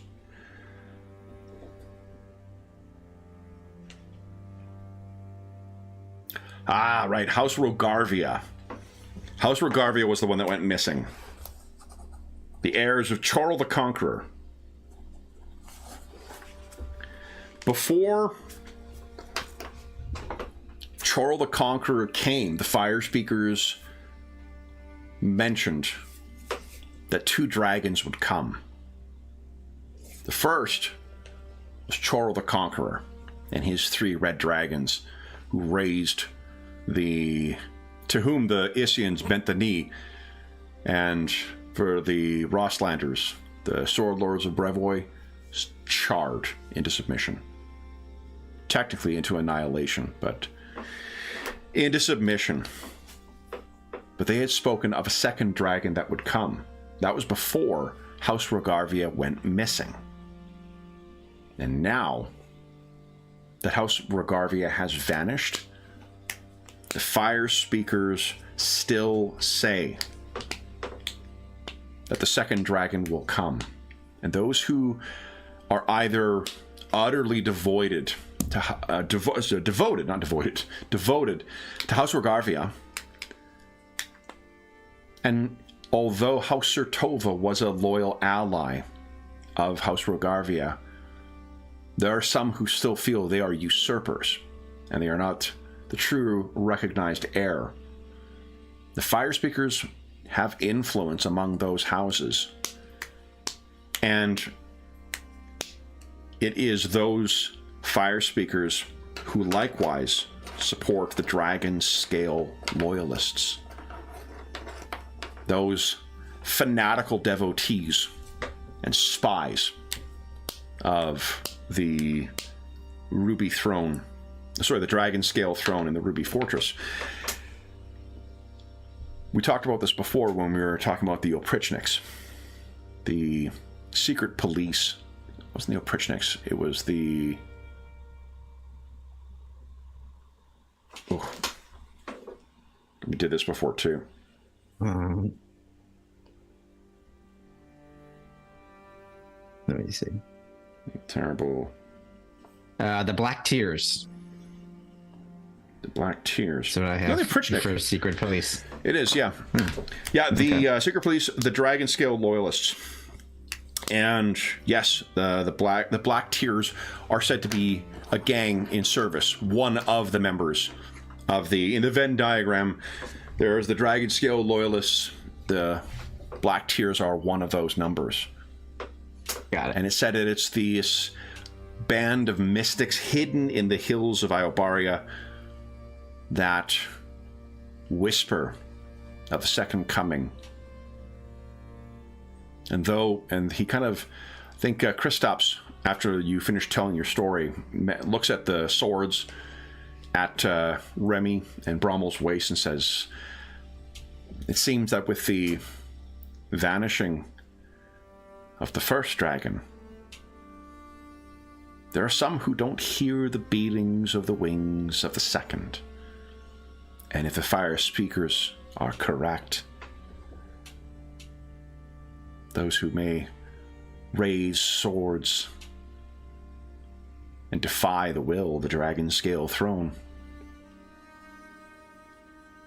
may find they have inherited not just the name of the sword lords, but indeed their fate. Gung, gung, gung, gung. Or at least, so the story goes. Hey? You can still look around like, why don't you guys give us a perception check, please? Remy has something to add to that. Mm-hmm. Nat 1 Brommel. I think he likes us, guys. This is... Oh, God. Yeah. So, Brommel, you want to spend a hero point on that? You're in your last... Yes. Yeah, absolutely. That's better. Okay, so let me just give the insight to John, and then I'll tell you. You can go ahead and tell us what Remy does next. So, Remy, Drowinius, Shara, what you all can tell is obviously this is the choice of topic, and the other framing of it obviously is not for the benefit of everyone else that's here. He is an obscure cult that is located, that would have nothing to do with travelers, that is, it's not even that interesting of a story. Like, there's a reason you can tell that he has directed this towards you, and not for nothing, House Sertova and many of its supporters are Isians. Remy, what were you wanting to say? Oh, well, he'll try to keep the same cadence and tone he had recounting the story, and he'll say, a wise person once told me that though powerful people and gods control the fate of man, even the waves of fate can break on the shore of will. And you didn't realize he was still here too.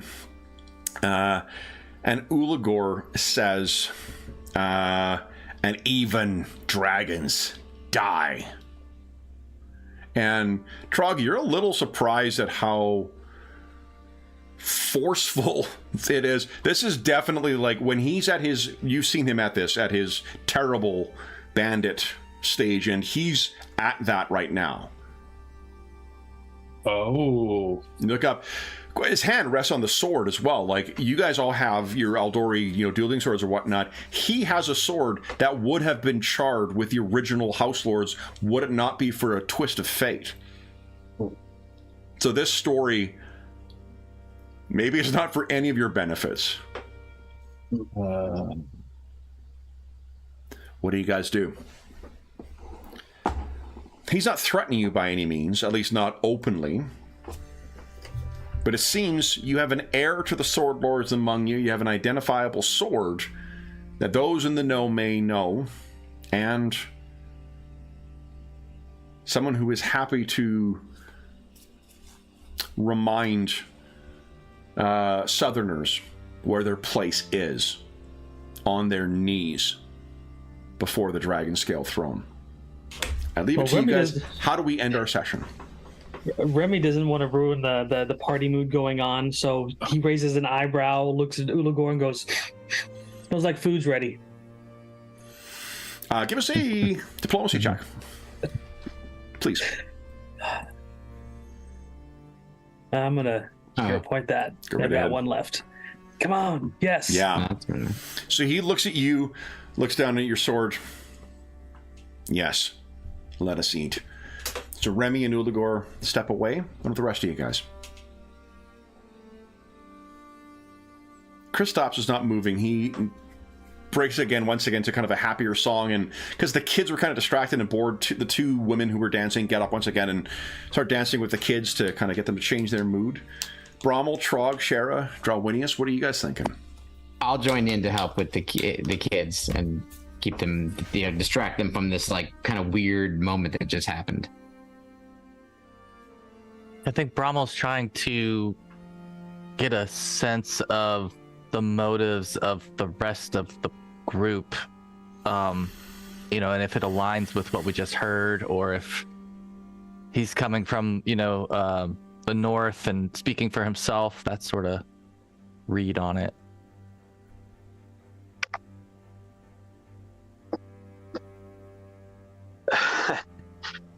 Cher's just waiting for trouble. She's like, "Uh-oh, this isn't going very good, Trog."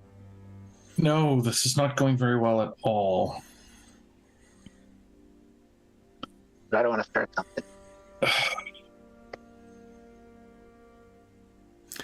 Remy has done a pretty good job of redirecting Uligor. Like, even though Uligor seems to thus far have only been really kind of chummy with you, Trog, maybe what you said last night had some effect on him, because Remy, when he treated him like a companion, like a friend, yeah, he went along with it, it seems. All right. It's on a personal note. Remy would have felt a little bit betrayed if he got robbed, because he was starting to thinks he's getting a bond with Uligor there. So glad that didn't happen.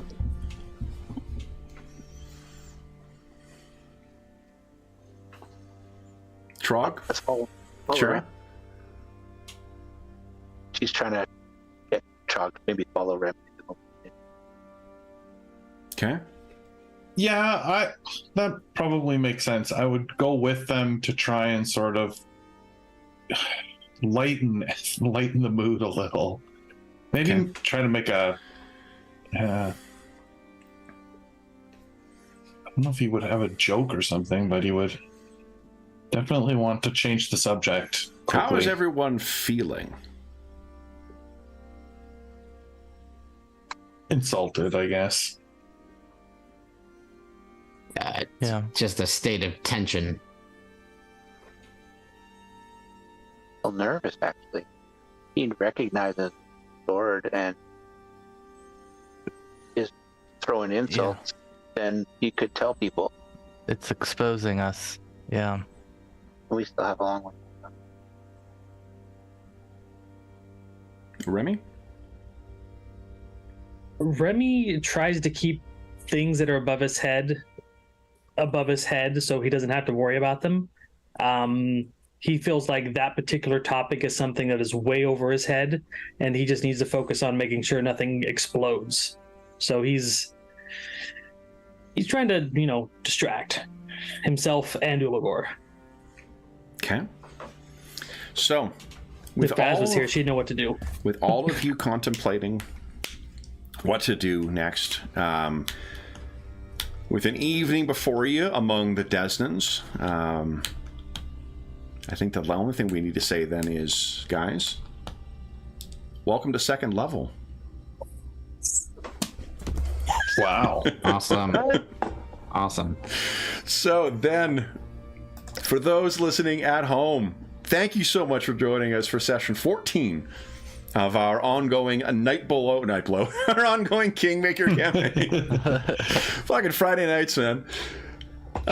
Kingmaker campaign. As is always the case, if you have any comments, questions, or concerns regarding the session, the campaign, or the game we're playing, please do not hesitate to leave a comment in the comment section of the video, and I'll endeavor to reply in a timely fashion. We will...